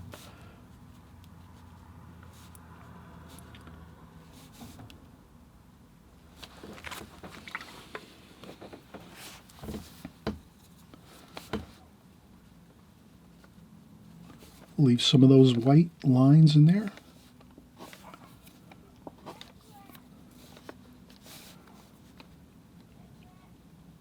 Okay.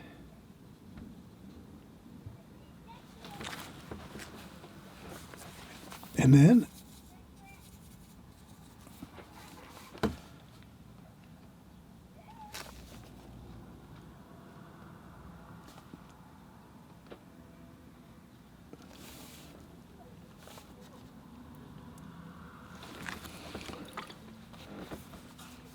you can kind of see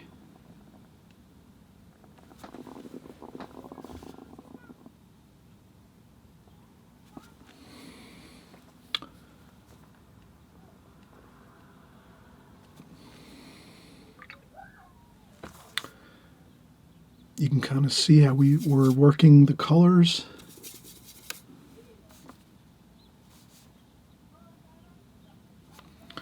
Oranges, let's do some oranges and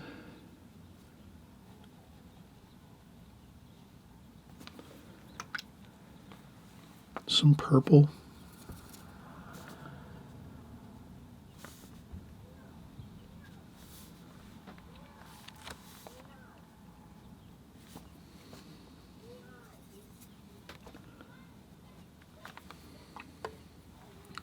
some blues. You can kind of see we're really mixing lots of colors here.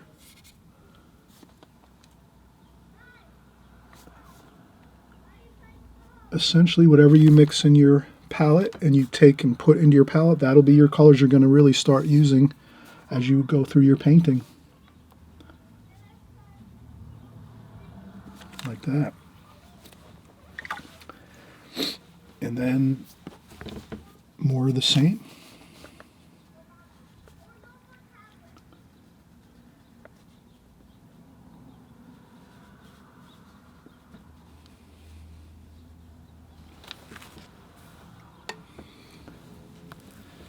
Okay, this is a little bit darker. You can kind of see the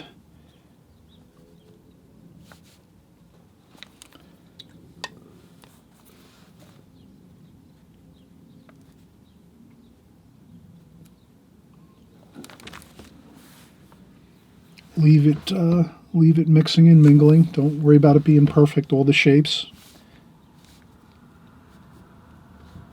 Like that. Put a little bit of wash on the roof here. But leave it sort of light. And that looks pretty good. So that is pretty much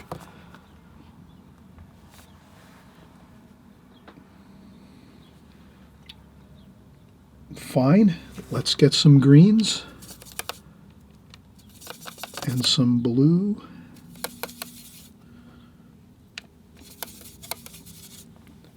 This is sort of a bluish green over here.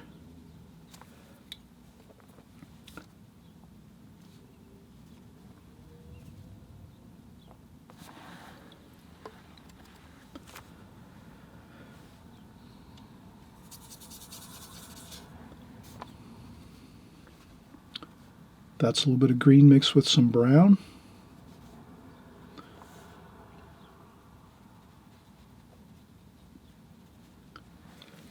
And we're just going to layer some of this. So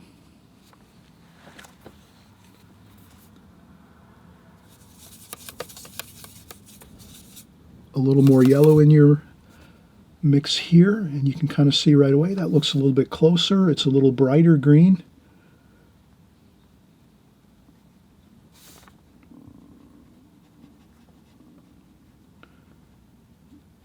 These are a little cooler, the colors back here.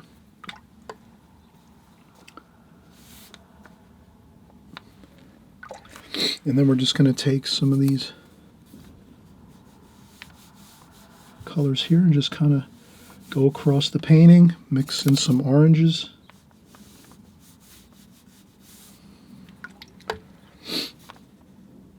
You know, you can take your time and maybe do a little more dialing in your colors a little bit more if you want. I'm going to just use some very, very light brown here and leave the white of the paper. So very, very light. And then some brown and green. And black even too. Over here, this is some more. There's some bushes and things over here.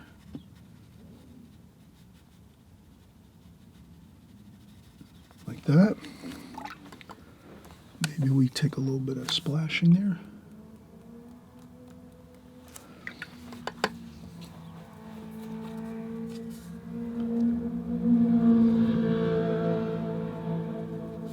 Like that. So we are really doing some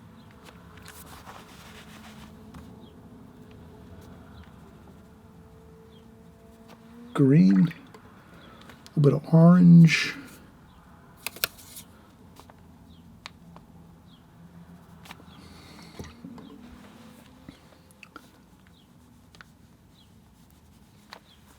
like that.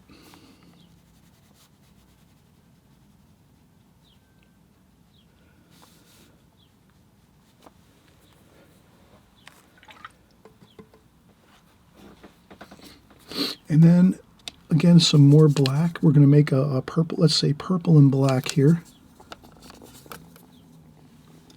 And we're just going to get a little more of a darker shadow over here. And that's that shadow that comes across here.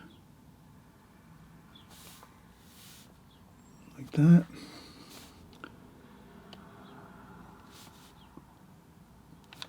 So I just wanted to get that little bit of the darker shadow on that roof. Like that.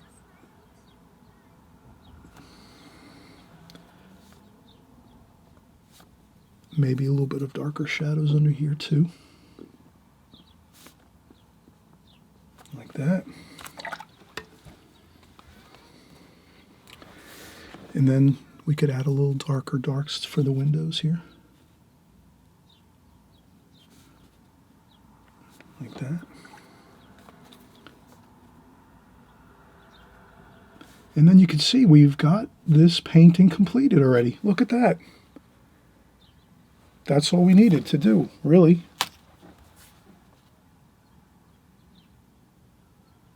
Maybe just a little bit of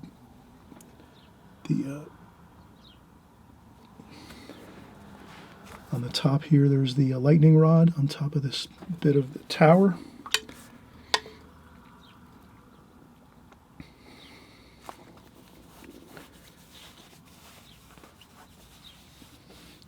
You know, we can make a little, maybe a darker door over here, something like that. That looks a little better. And if you have a problem where you have some paint smudging, you take a little bit of tissue or paper towel and just blot it up. And then continue making the door over here. So we have a door over here with our dark black. Like that.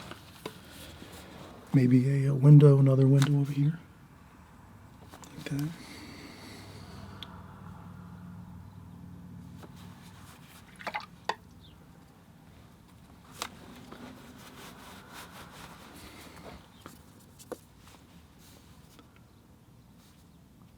And you can make a darker dark there to sort of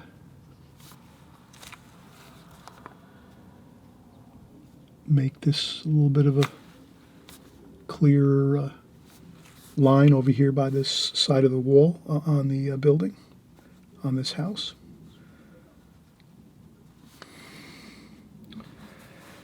And I think that's it. I think we have a finished painting. Everyone, this is just our second painting. We have 2 more to go.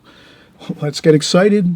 Let's take a break, of course. Take lots of breaks. And again, you can break these down again into maybe 1 painting per day, maybe 2 paintings per day. Or if you want to go for the gusto and go for all 4 in one day, even better yet, because the more you paint, the more you do these compositions and practice your painting skills, the better you're going to get really, really quickly. And then you'll really have a better chance of being more excited about watercolor, and you'll continue to paint. And that's what my goal is here, is to make sure that you all really get a good start with watercolors and continue to paint and have it be a really great thing in your life where you'll always have something that you can have for fun when you're maybe have some free time and you're kind of bored and you're not sure what you want to do. You can always pick up your paints, your brushes, your pencils. You can do some drawings.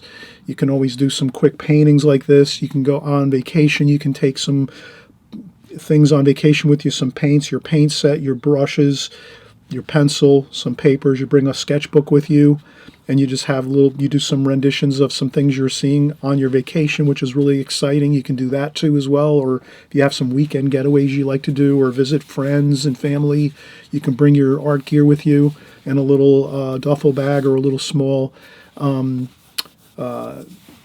duffel, and you can actually do some artwork as you're experiencing your life, and you'll have a fun time doing it. Okay, so let's come right back and we'll wrap up things here, and we'll switch around our paper so that we can start our next 2 paintings. Okay, so we'll be right back and we'll rearrange as we get started with our next painting. Hey everybody, just a quick informational. I'm really excited. I've been invited to the Thousand Island Arts Center to teach a workshop this summer. It's August 9th, 10th, and 11th, which is Tuesday, Wednesday, and Thursday. and it's a daytime workshop, 9 a.m. to 4 p.m. We're going to have an absolutely fantastic time. I'm going to put up the itinerary in just a second too as well, but I wanted you to have the Thousand Island Arts Center phone number so you can call to register, or you can also register online. That's up to you. Their phone number is 315-686-4123. Again, their phone number is 315-686-4123. Or you can also register and look up all the information online at TIARTSCENTER.org. Again, their website is TIARTSCENTER.org. I'll put the itinerary up here so you can I'll scroll it. I'm not going to read it. I'll just kind of scroll it up so you can kind of see the class description. And you can look this up online too. I encourage everybody to look for the brochure. If you go to the website, you'll see a brochure button. You click on that brochure button, you'll see my course, as well as other courses if you can't happen to make these dates, but you still want to take a watercolor class or watercolor course and workshop. And there's also an online course for watercolor artists. So if you're interested in doing online watercolor courses, they have those as well. That's something this is a great resource, everyone, for your watercolor art.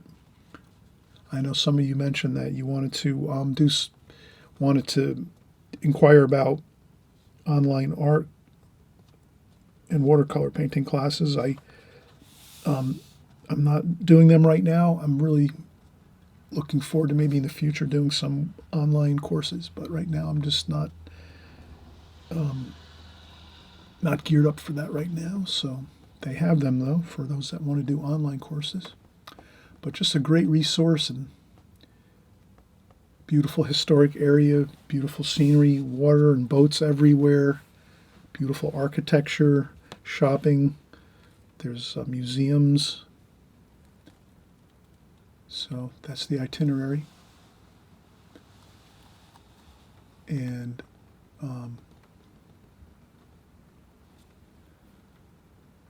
I hope you'll all make it out to the workshop. And again, we're going to have a great time, tons of fun drawing and painting in watercolor. So I hope to see you there. And let's get back to our watercolor painting.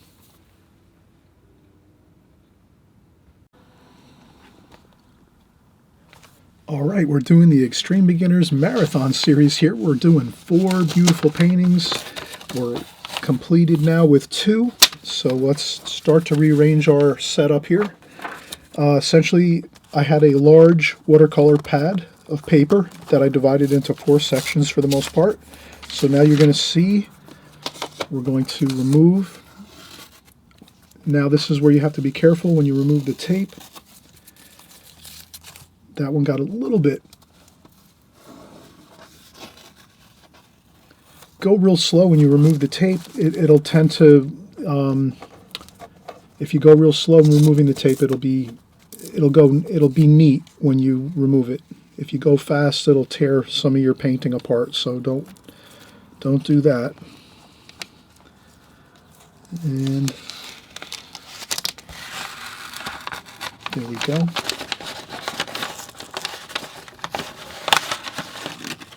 Okay, so you can kind of see. That's our first 2 paintings. And there we go. And then I'm simply going to take my pad of paper. And this is actually, I thought it was Fabriano. It's actually our Arteza paper. So this is really good paper. Fun to paint on. If you're a beginner, use whatever you can. Your paper, try to use the best paper you can for what you can afford. And paper really goes a long way as far as using better paper. Really helps your paintings go easier and they look better, easier to paint. with good paper. So we're going to do the same thing we did before. Piece of printer paper, and we cover the bottom section of our paper so we don't splash on there and make a mess on our, and then we put our tape across. So there we have the bottom portion covered, which is important. And then from this point, I'll make sure that I use some tape. I use some orange Scotch heavy duty tape, painter's tape, and I just tape down my pad, make sure my pad doesn't move around. You always want to make sure your pad of paper or your paper doesn't slide around on you when you're painting, because that'll ruin your paintings if your paper moves around on you when you're painting. So you want to make sure that's secure. So we just secure the top of the pad, and then we'll tape over here. So the best thing to do here is I have my thin tape. So my thin tape, I use 2 stripes of thin tape along here. One there, and then another one next to that. Okay, so I have two thin layers of tape in the center of these 2 paintings. And then I just go around the outside edge with normal tape. Like that. Across the top. And one on the side, just like this. Okay, now we have them all set up. Everything's taped. So we have a nice border around all of our paintings. And then we'll take this and cover this here. Like that. That's why we have this right hand side clean watercolor paper. Stays clean, no splashes, no smudges on that paper. We're going to do that. It's our last painting here. And this is our third painting right here. We have this open.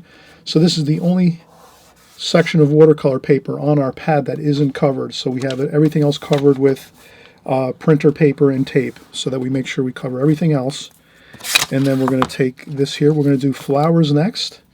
So we're going to take our phone, and I'm going to dial up my picture I found online. I found a picture of some really kind of abstract looking flowers. It looks like roses. So we're going to do this. It's going to be more of a fun abstract style. We're not going to get into super, realistic detail. Let's just have fun with these. We'll create a little bit of some little section of flowers here. We'll just have fun with this and see where it leads to. So first thing we do, now that we're kind of getting started, I'm going to put my plastic over my phone. So I have some plastic I put over my phone so I don't splash any paint onto my phone. I'm going to spritz my paints quick, and I'm going to spritz the palette so that we can clean off our palette. Start off with a fresh, clean palette with no paints at all, because we were mixing lots of colors before in our previous painting, and we want to make sure we start out with fresh, clean colors. Okay, now we're going to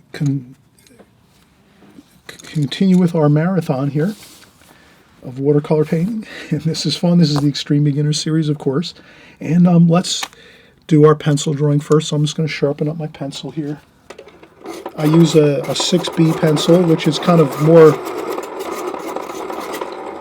it's a darker lead, a 6B, so that you can see when I'm drawing a little better. So let's just start out. Here is our first rose. Here is right over on this side.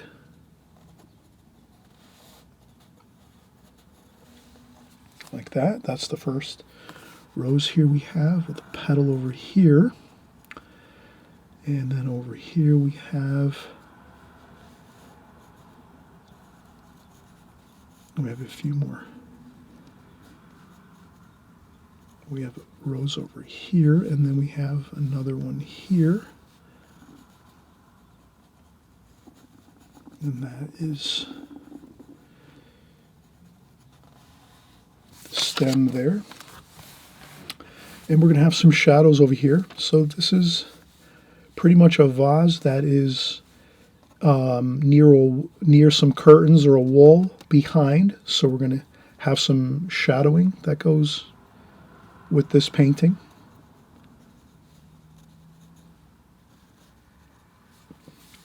And then there's another, this is more of a larger white flower with some red in it. So we're going to, like that. And then there's the,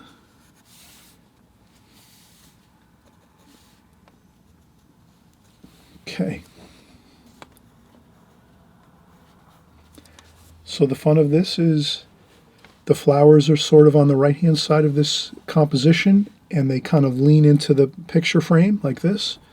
And then over here is more of the background. So this is really, again, a more fun, abstract style painting for flowers. We're kind of getting away from some of that architectural stuff we were just doing. You know, we did buildings and we did like that farmhouse.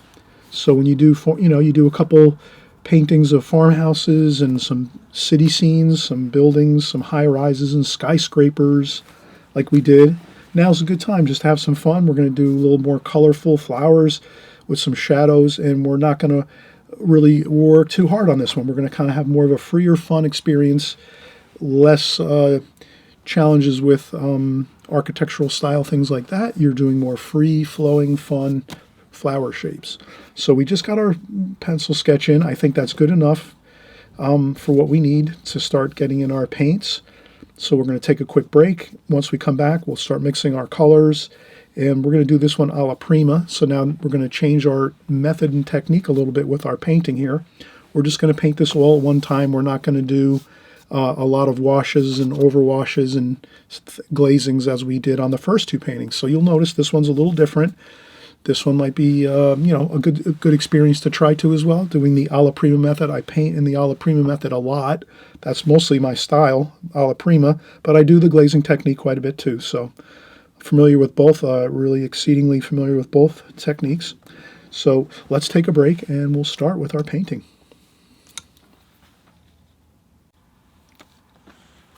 Okay, we're getting started again.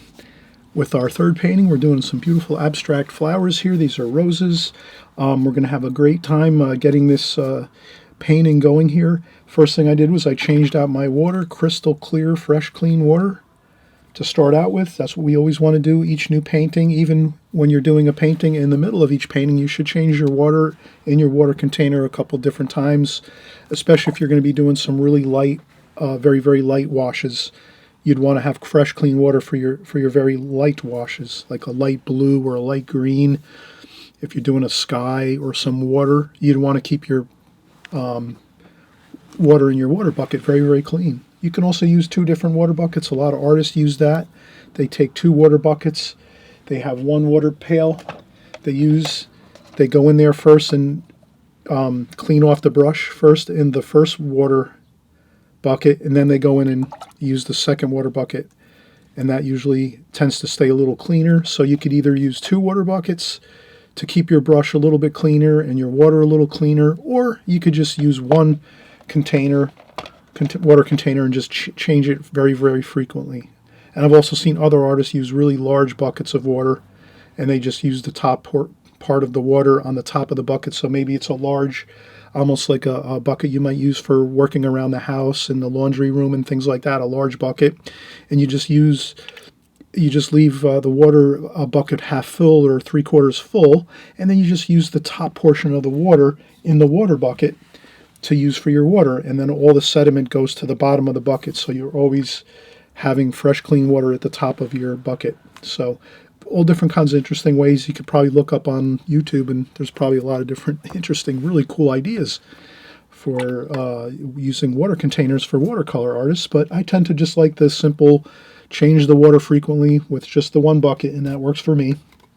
You're the artist. You'll figure out how you like to do your process and methods with your water buckets and pails.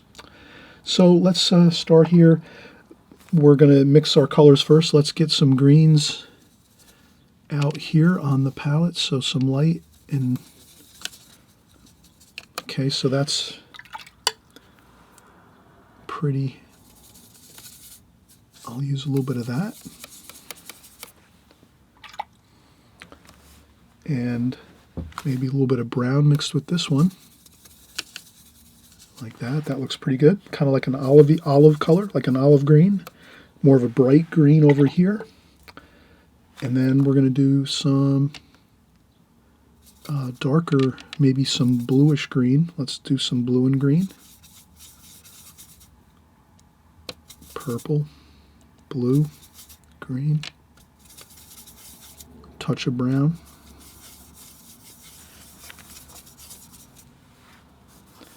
Maybe a little more blue.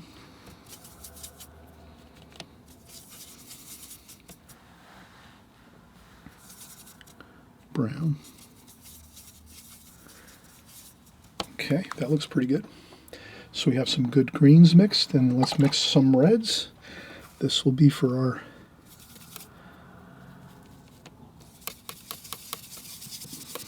roses. So we have some red roses here. We'll do an alizarin crimson kind of red here, and then this is kind of like a cadmium red here, and then some orange too. Let's do some orange like that, and I think that should be good. Maybe a little bit of orange up here too, mixed with some red. Okay, so now you can kind of see our method here. We're going to do this beautiful flower painting. We want to mix all our colors to start with, get them all out onto the palette. We looked at all the colors and said, what do we have here? Well, we have some greens. Let's mix some olive greens like this and this. There's some lighter greens. That's like this here, kind of a brighter green. Then we have some dark greens like this here, some darker greens. And then we have our reds for our roses, and you have some more of cooler reds here, some warmer reds over here, like some cadmium red, some alizarin crimson type reds over here, and a little bit of orange too. There's some orangey reds over here in this flower, and then up here too as well. And then maybe we even want to have a little bit of black up here, just to have some black for some of the darker areas over here, I think, that we can mix in with this blue. And I think that's good. I think we have plenty and of paint out on our palette. Let's start. I think I'll start with my darks. And again, I'm using my Simply Simmons it's a size 6 brush, Simply Simmons round watercolor brush. It's synthetic. And here we go. We're going to dab on and have fun with the paint. We are having a good time with our paints here, and we're doing our darker green leaf forms here and there. There's a couple more darker leaf forms down here, like that. Like so. Then we're going to go in and get some of that olive green and start mixing that in a little bit with the darker greens. And this over here is a little darker. This one here, this leaf form here. I'm going to get a little bit of a splash going here. I mix up a little bit of water and I just do a couple splashes like that. And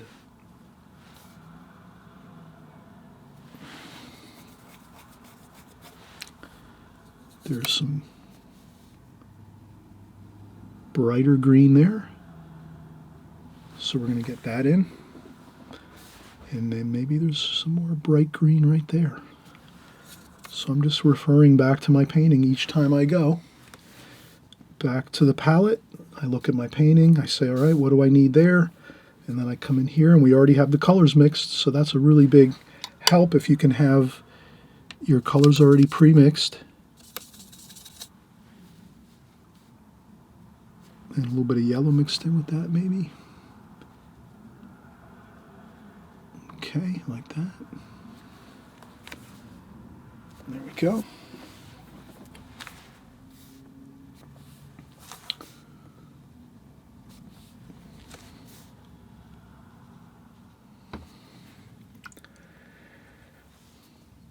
Okay.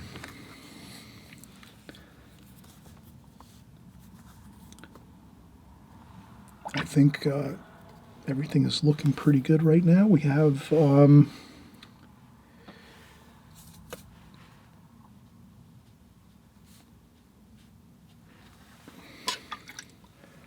let's start mixing in some of our reds for our roses here.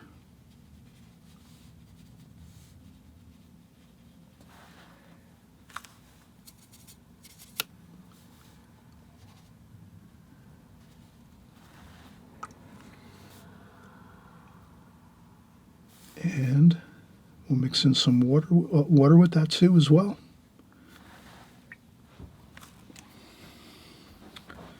Maybe some straight paint.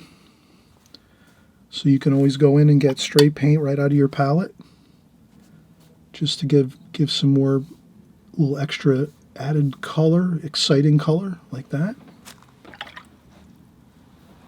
And then here,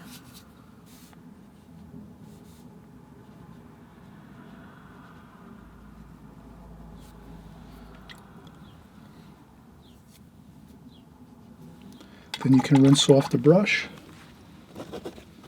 Have some tissue or paper towel, rinse off the brush in the clean water, dry off the brush a little bit, and then you can use a damp brush, and then you can get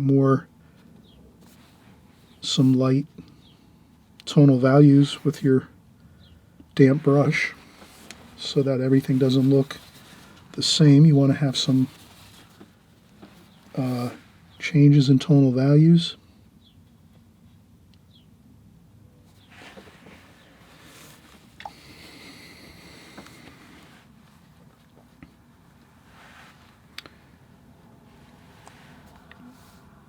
And then a little more, this is more of a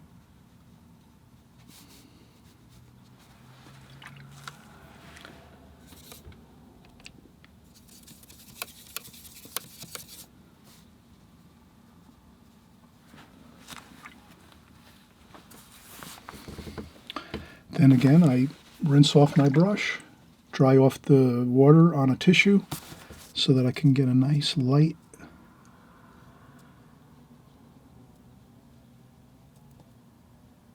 wash like that. Again, we don't want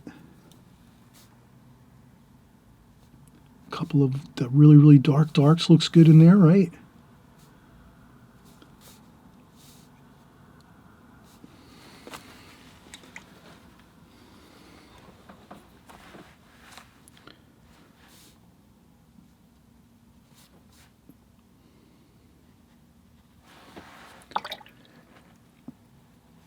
Okay, so now what we can do is add some brown to this blue here. A little bit of red. A little bit of green over here. And then we have a mixture of some shadow colors. But before we do our shadow colors, I notice we need to get this rose here complete. This one over here,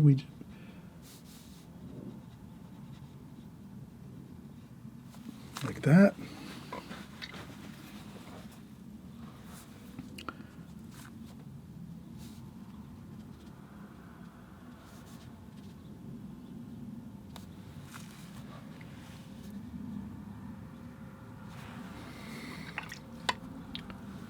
Okay.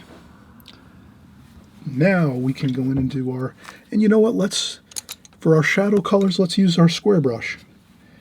We've used, and we're going to empty our water too. You see how murky that water looks?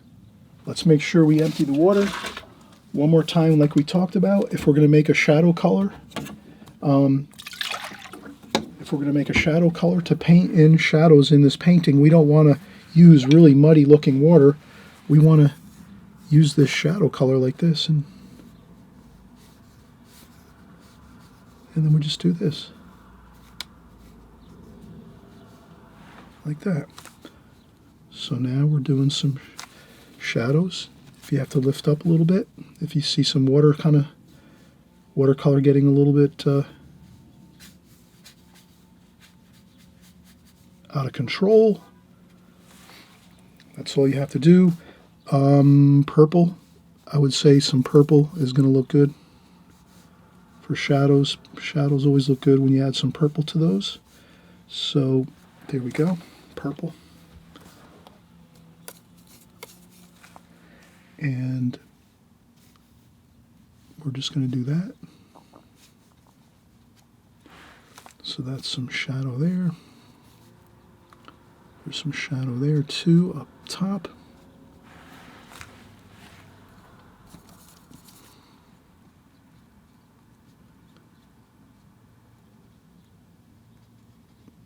Like so. A couple of splashes. You can add some warmth, add some orange to the shadows if you want. Since you have a lot of purples, a little bit of orange gives it a little bit of that warmth and coolness for the shadows. And I think that's good.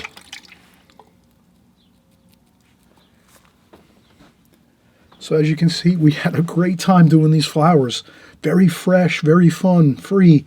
Didn't take us long. We just drew in our, 3 or 4 or 5 flowers in here with some leaf forms, and the rest is just putting in the paint, getting our colors mixed up ahead of time, and then we just go in and fire in our colors right into the painting. And then once that's done, we're pretty much we're good. We have everything in good shape. So you can kind of see we have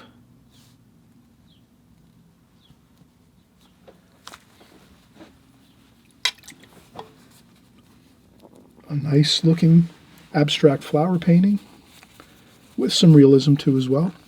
And again, if you want to infuse a little bit of extra bits of color, now's the time to do it, since you have the we're working on it, we're thinking about it. You can add in some bits of more highly exciting color like this. You can add some there too, like that. And I think that's perfect. So we have 3 paintings completed already, and we're going to have 1 more to go. We're going to do a boat next. I know you were probably thinking, what is Chris going to do next? Well, if you saw the beginning of the video, obviously you did see the boat painting we did, the 4th painting. But let's have some more fun. 1 more painting to go. Again, this is an Extreme Beginners Marathon. We're doing 4 paintings, not 1, not 2, not 3, 4 paintings. We're doing 4 paintings. We're going for the gusto. We're having a great time of it. And again, the more you repeat and practice your watercolors like this, where you're doing 2, 3, 4 paintings in one sitting, even if you can do it in one day, that means you're really making a lot of progress. You're learning as you go. You actually don't even realize how much you're learning when you're working and painting, because it's all like in your mind. Your mind is a large part of watercolor. When you're constantly working and doing a lot of painting and mixing and brushwork and drawing, all these things, it just naturally solidifies in your mind and in your brain, and then it just becomes easier to do. So the thing is, the more you're going to be practicing, the easier watercolor is going to get. It's going to be much easier for you to create more interesting and good-looking paintings that you want to have if you're doing it a lot, because you're just going to get naturally good at it. It's like anything else. The more you're doing something, you're going to get better at it. Riding a bicycle, playing tennis, playing sports, playing a instrument like music, like guitar or piano, whatever it is. The more you're practicing and playing, the better you're going to get at it, and it'll become easier and easier and more fun. So it's a little tougher in the beginning when you're figuring things out, but as you get your that you get that steam going, you start getting that momentum going, you'll find that it'll be a lot easier and you'll have a lot more success. So that's what I want you to do.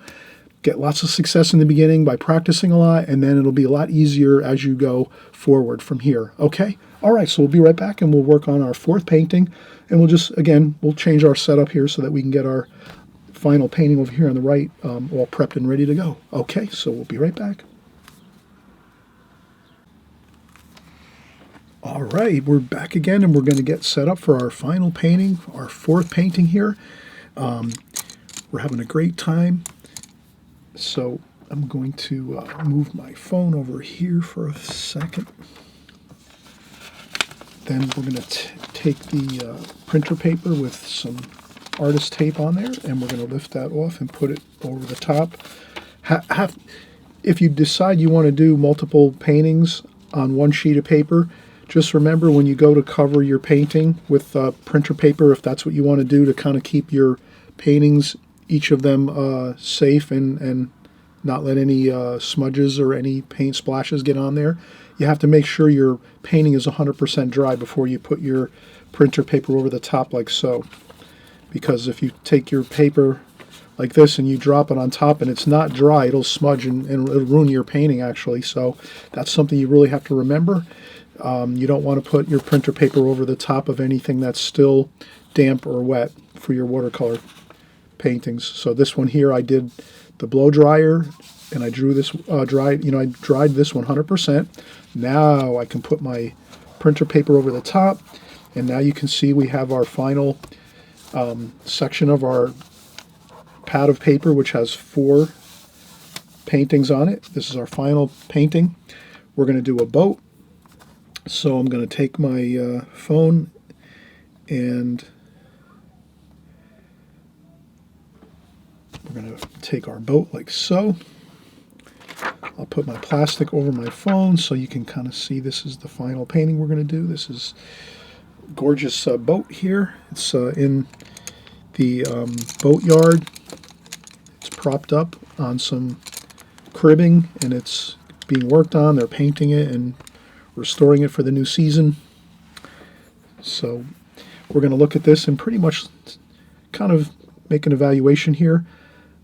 The painting basically, the boat is in the lower half of the painting, the picture frame. So let's I'll make a frame around my tape here just so you can kind of see the frame here, like so. And so if we make a halfway line across here very lightly, we'll notice that the boat is here in the lower half, and then the upper half is more or less the trees in the background. And there's a bird flying across the scene too. And there's some other things going on in the background a little bit, but we'll kind of keep it simple here, and let's get our boat lightly sketched just so we can kind of get a feel for it. So it looks like it's pretty much, if we hold our pencil up, you can kind of see it. It is a little bit on an angle, the boat. So it's not completely straight across. It goes on a little bit of an angle. And the stern of the boat, the back of the boat, is a little bit of a distance away from the edge of the paper here. And then here, the bow of the boat is about there. And then we come across, and then about 2/3 of the way across, the keel goes up in the back like so. And we have pretty much that type of a shape. And then if we go over here, we notice that about this far across, we have the front of the boat, the front windshield. and then it goes down like this on an angle. So you always have to remember, don't worry too much. If you see you need to erase lightly to get a little bit of a better shape of things, maybe you have to make things a little taller, like that. Looks good. Now I'm going to use a ruler to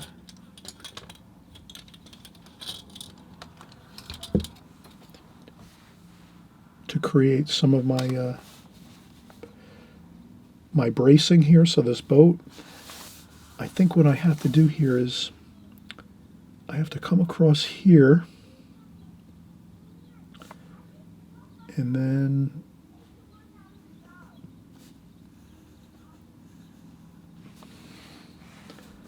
I needed to make that little bit of that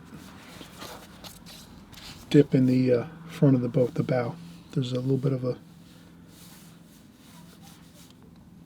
change in height for the bow of the boat there, and then there's a stripe on the boat across here, like that, so we can get that stripe there. Then there's the darker portion of the boat underneath.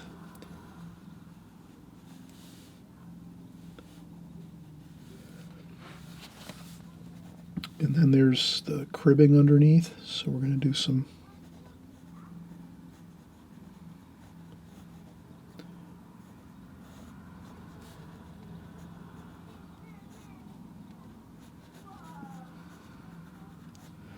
I'm doing some cribbing underneath here, and we're just following the shapes that we see underneath. And there's some more blocks under here, like so. And then we have the angles for these bracings that go underneath here. So that's one there. And then that goes up like so. Those happen to be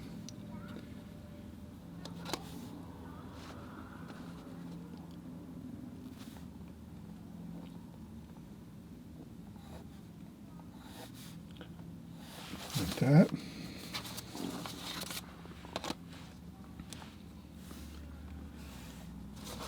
And then we're going to have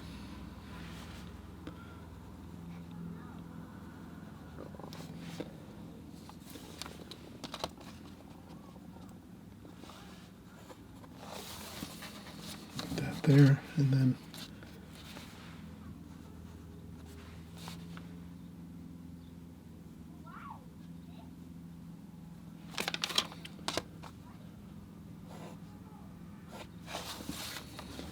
there. Okay.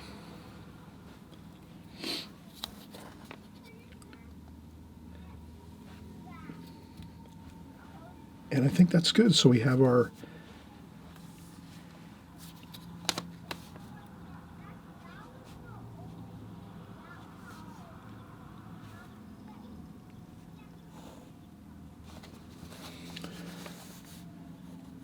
and then we have the ground level here.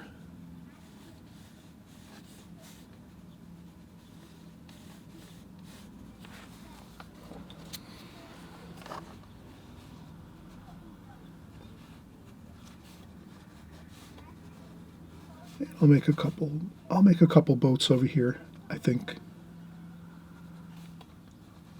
just to make some interesting shapes in the background over here. And that should be good. Okay, and then we're just going to have some trees in the background here, like so. That'll be our dark greens, and then our blue sky up above. And the rest we'll get the dark darks underneath first, and then we'll work our way up.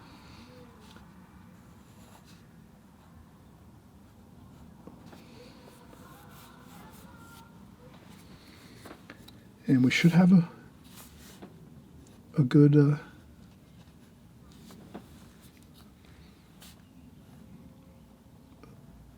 go at this for this boat. Very kind of simple. And let's take a quick break. Once you do your drawing, You'll notice that you might need a break because it's a little bit, we're working a lot now. This is our 4th painting too as well. So, and again, if you break these down, maybe 1 per day, that might be a better pace for you, or maybe 2 a day. It's up to you.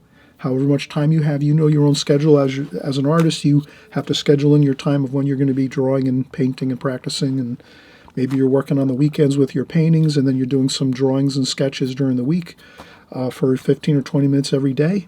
I hope you're going to work and do your sketching and drawing during the week, and then maybe on the weekends when you have a little more time, you can do your paintings. But in any case, let's take a quick break, and then we'll start on the painting portion of this. And we're going to do this alla prima. So again, we're going to paint this all at one time, similar to the roses that we just did, which means we're just going to paint everything as we go, and we're not really going to be doing any glazings and so forth. We're just going to go right in there and get everything done at one time. Okay? All right, so we'll be right back, and we'll start with the painting here.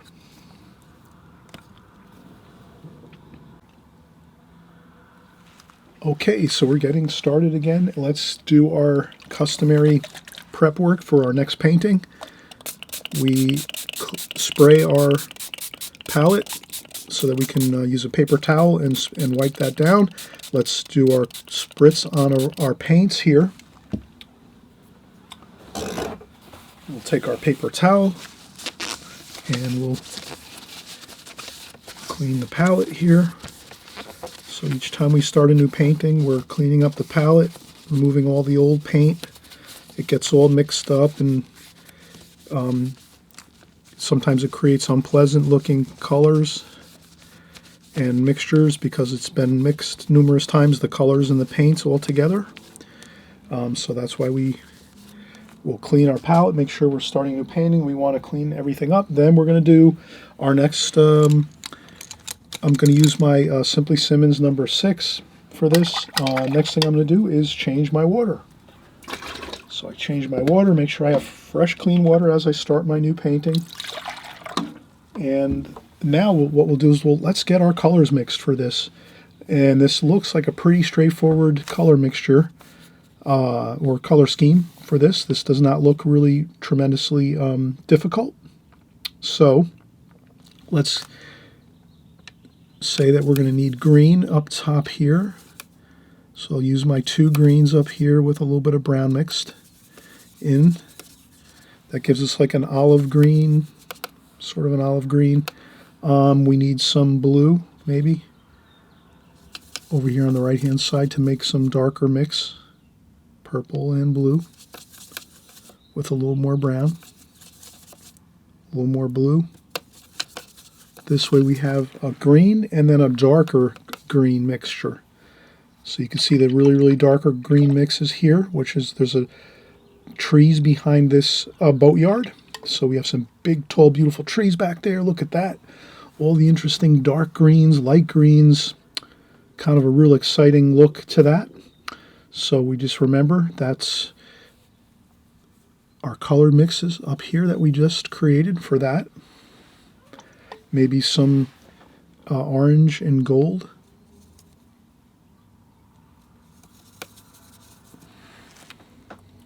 As well. Get a little bit of that warmer green color.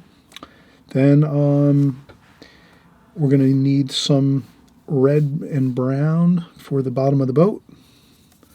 Brown. Some reds and browns, oranges we can mix up. So we have lots of reds, browns.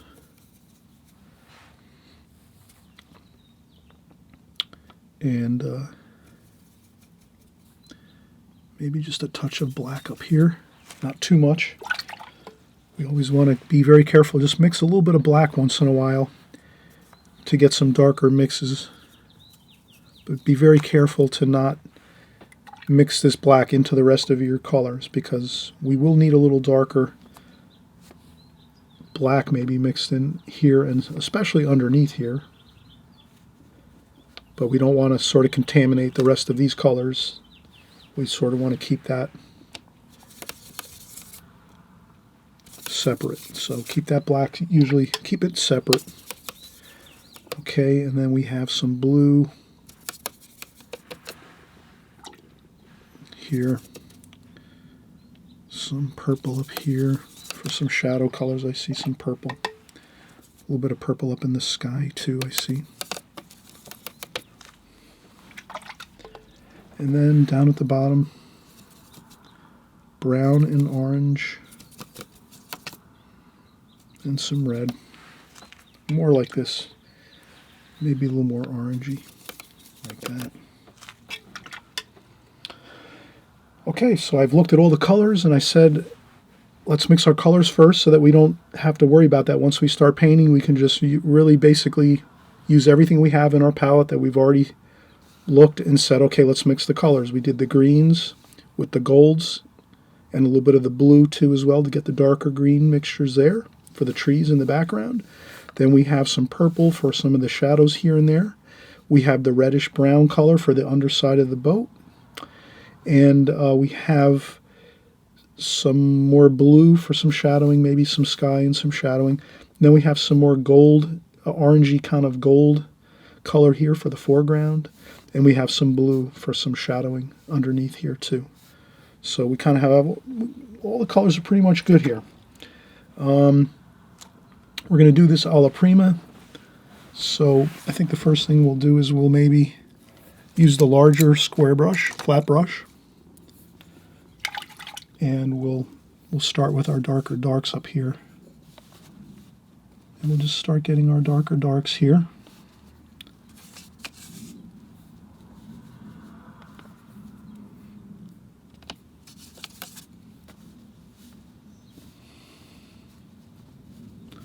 Like that.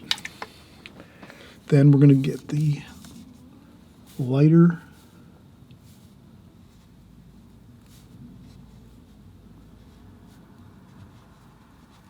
greens up here with a little bit of that orange mixed in there and some yellow. Like that. And then we're going to go right around the boat. If you want to try to keep a little bit of the some of the boat rigging,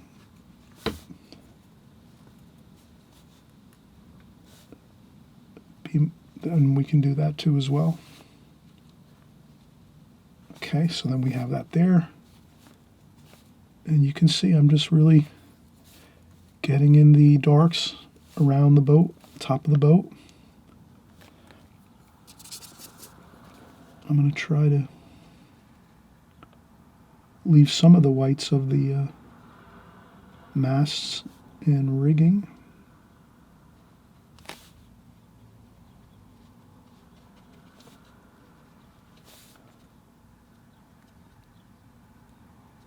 Okay, so that is really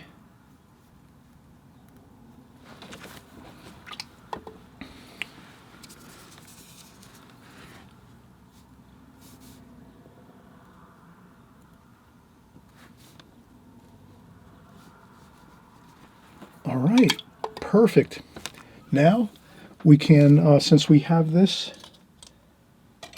you could see if you can scratch out maybe with a little bit of a bamboo pen, or sometimes you can get a little bit of a light.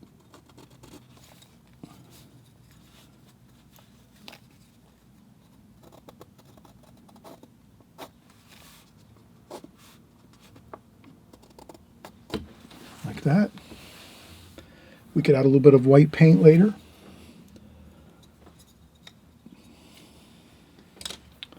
Okay. You can use a round brush. I'm going to use my Simply Simmons. You can use the round brush to sort of get in some of the details if you didn't quite get everything with the square brush. But that looks pretty good. Then we're going to go in and get our reddish color for the underside of the boat, the hull of the boat. So we're really kind of sticking with the darker colors here.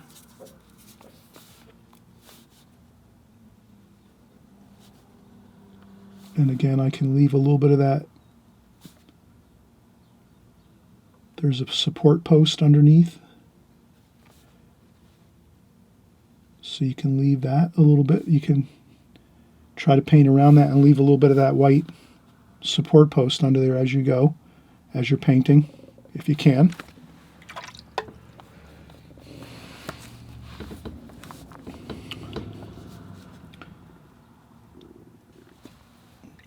Okay, and then the cribbing, black, maybe mixed with some of the reds. And then we have the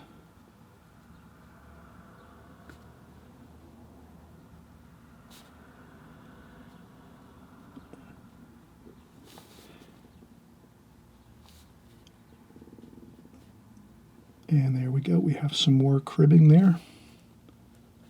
So the cribbing is underneath. And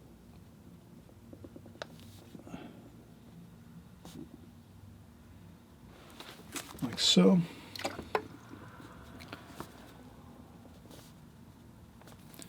We could add a little bit of blue underneath, a little bit of red.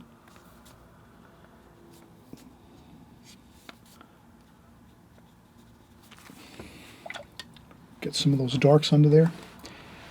And I think at this point we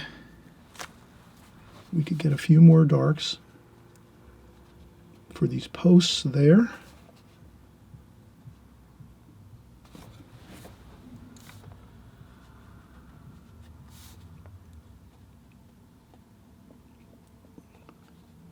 Okay.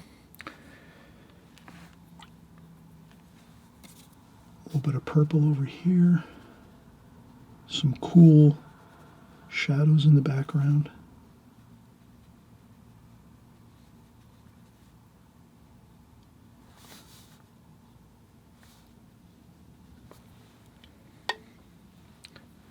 And then we have some kind of sand looking, like that.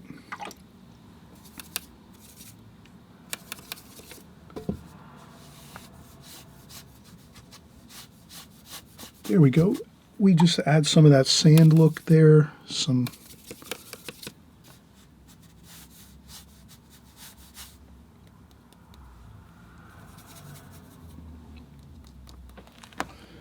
we could add a little bit of splashing. Speckles here for some sand. So we have sand, that sand kind of feel. You could just use your brushes and kind of speckle on some sand. Like that. Okay, I'm going to change out my water. And we're doing this a la prima. So we're just painting this all at one time. I'm changing my water one more time because we are going to use some purple and blue up here in the sky, and I just scrub on some sky color like that.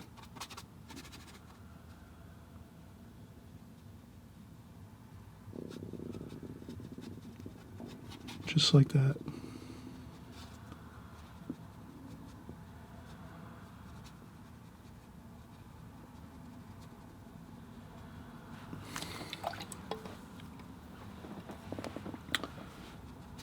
Okay, some sky wash up top, and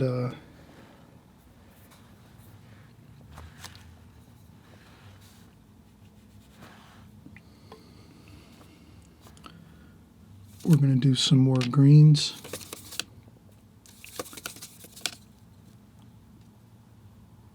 And blue, maybe. Just to have some, maybe some darker mixes back here.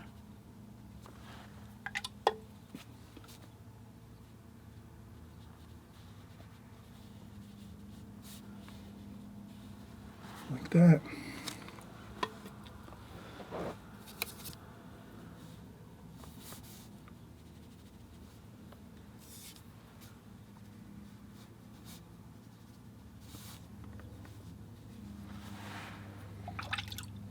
Okay, then we're going to use some blues and purples for the boat.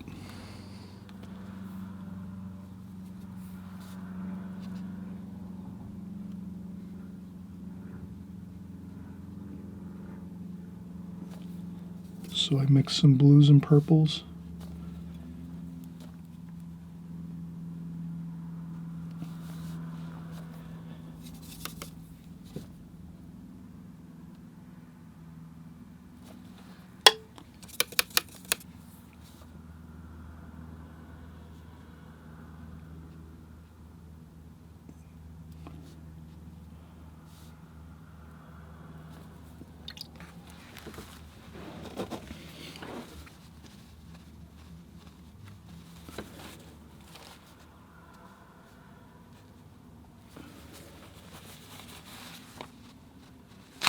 Okay, so I just made this a little darker over there.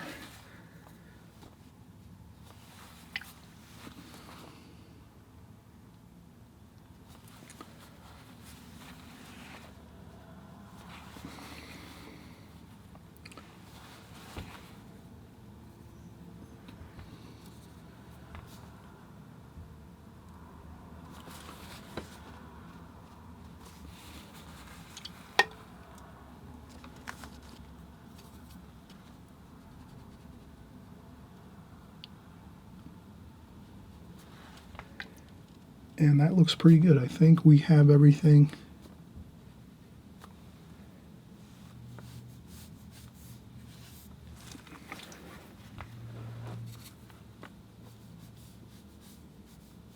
We have everything looking pretty good.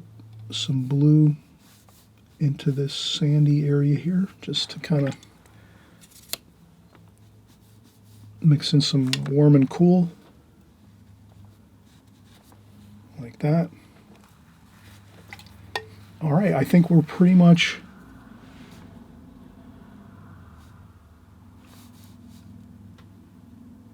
in great shape here. I think the only thing we're going to do is we're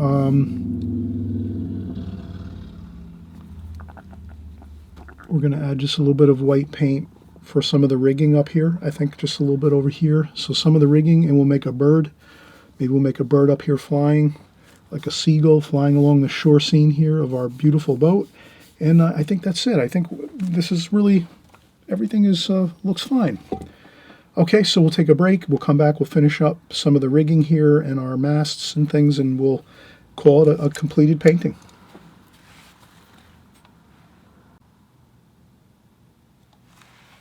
Okay, so we're just doing our finishing touches here on our boat, and we're going to use some titanium white.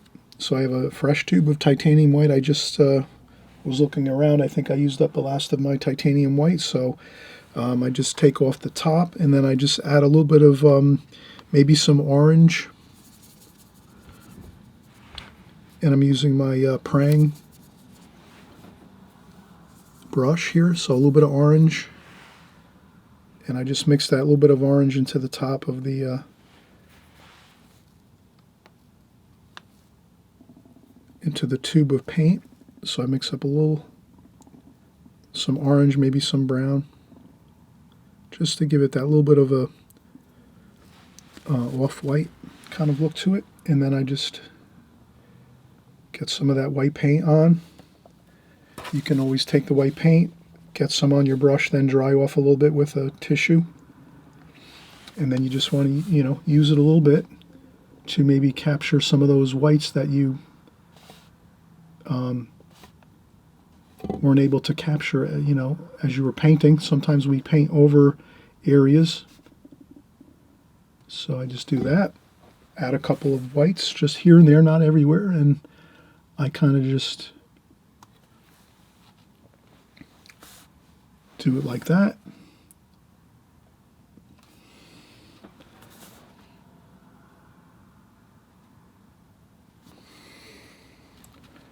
Just so I can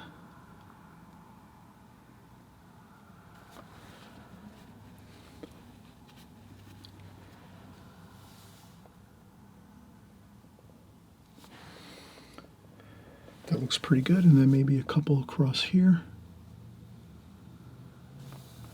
like that, and a couple up here, a couple little, just some very, very light lines with, again, the titanium white mixed with a little bit of either some orange or some brown and orange mixed together, just to give it that little bit of like a yellow ochre kind of look. And then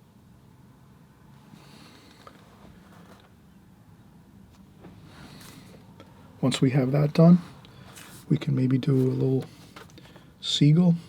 So we'll just put some of that white paint on the brush, dry off the brush a little bit, and then maybe we'll just put a couple birds here.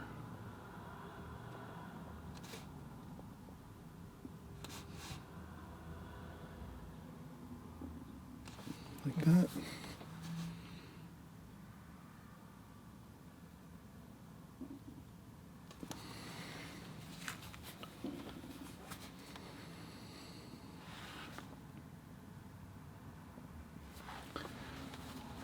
Okay, and there might be a couple boat masts over here.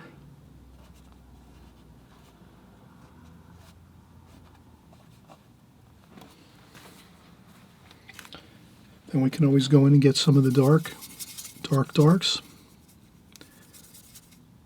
and then do the same thing. Where we have some of those lights, you can also add a couple darks here and there.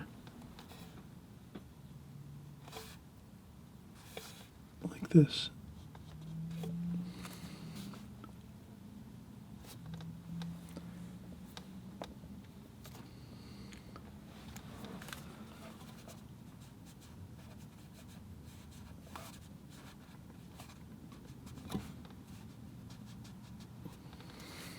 And I think that's good. All right, so we've finished all of our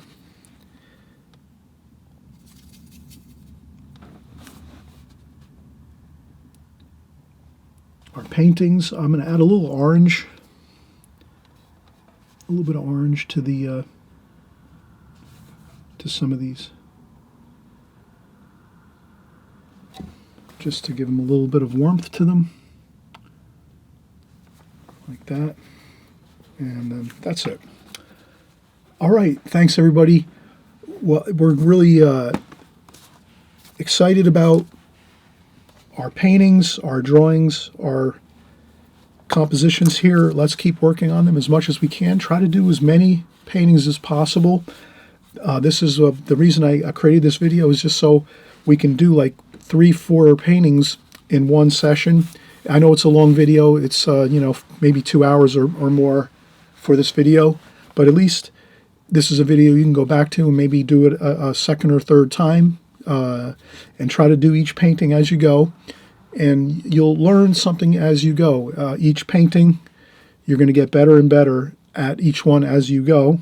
And again, we're using the same methods and techniques on all the paintings, even though the subject matter is changing.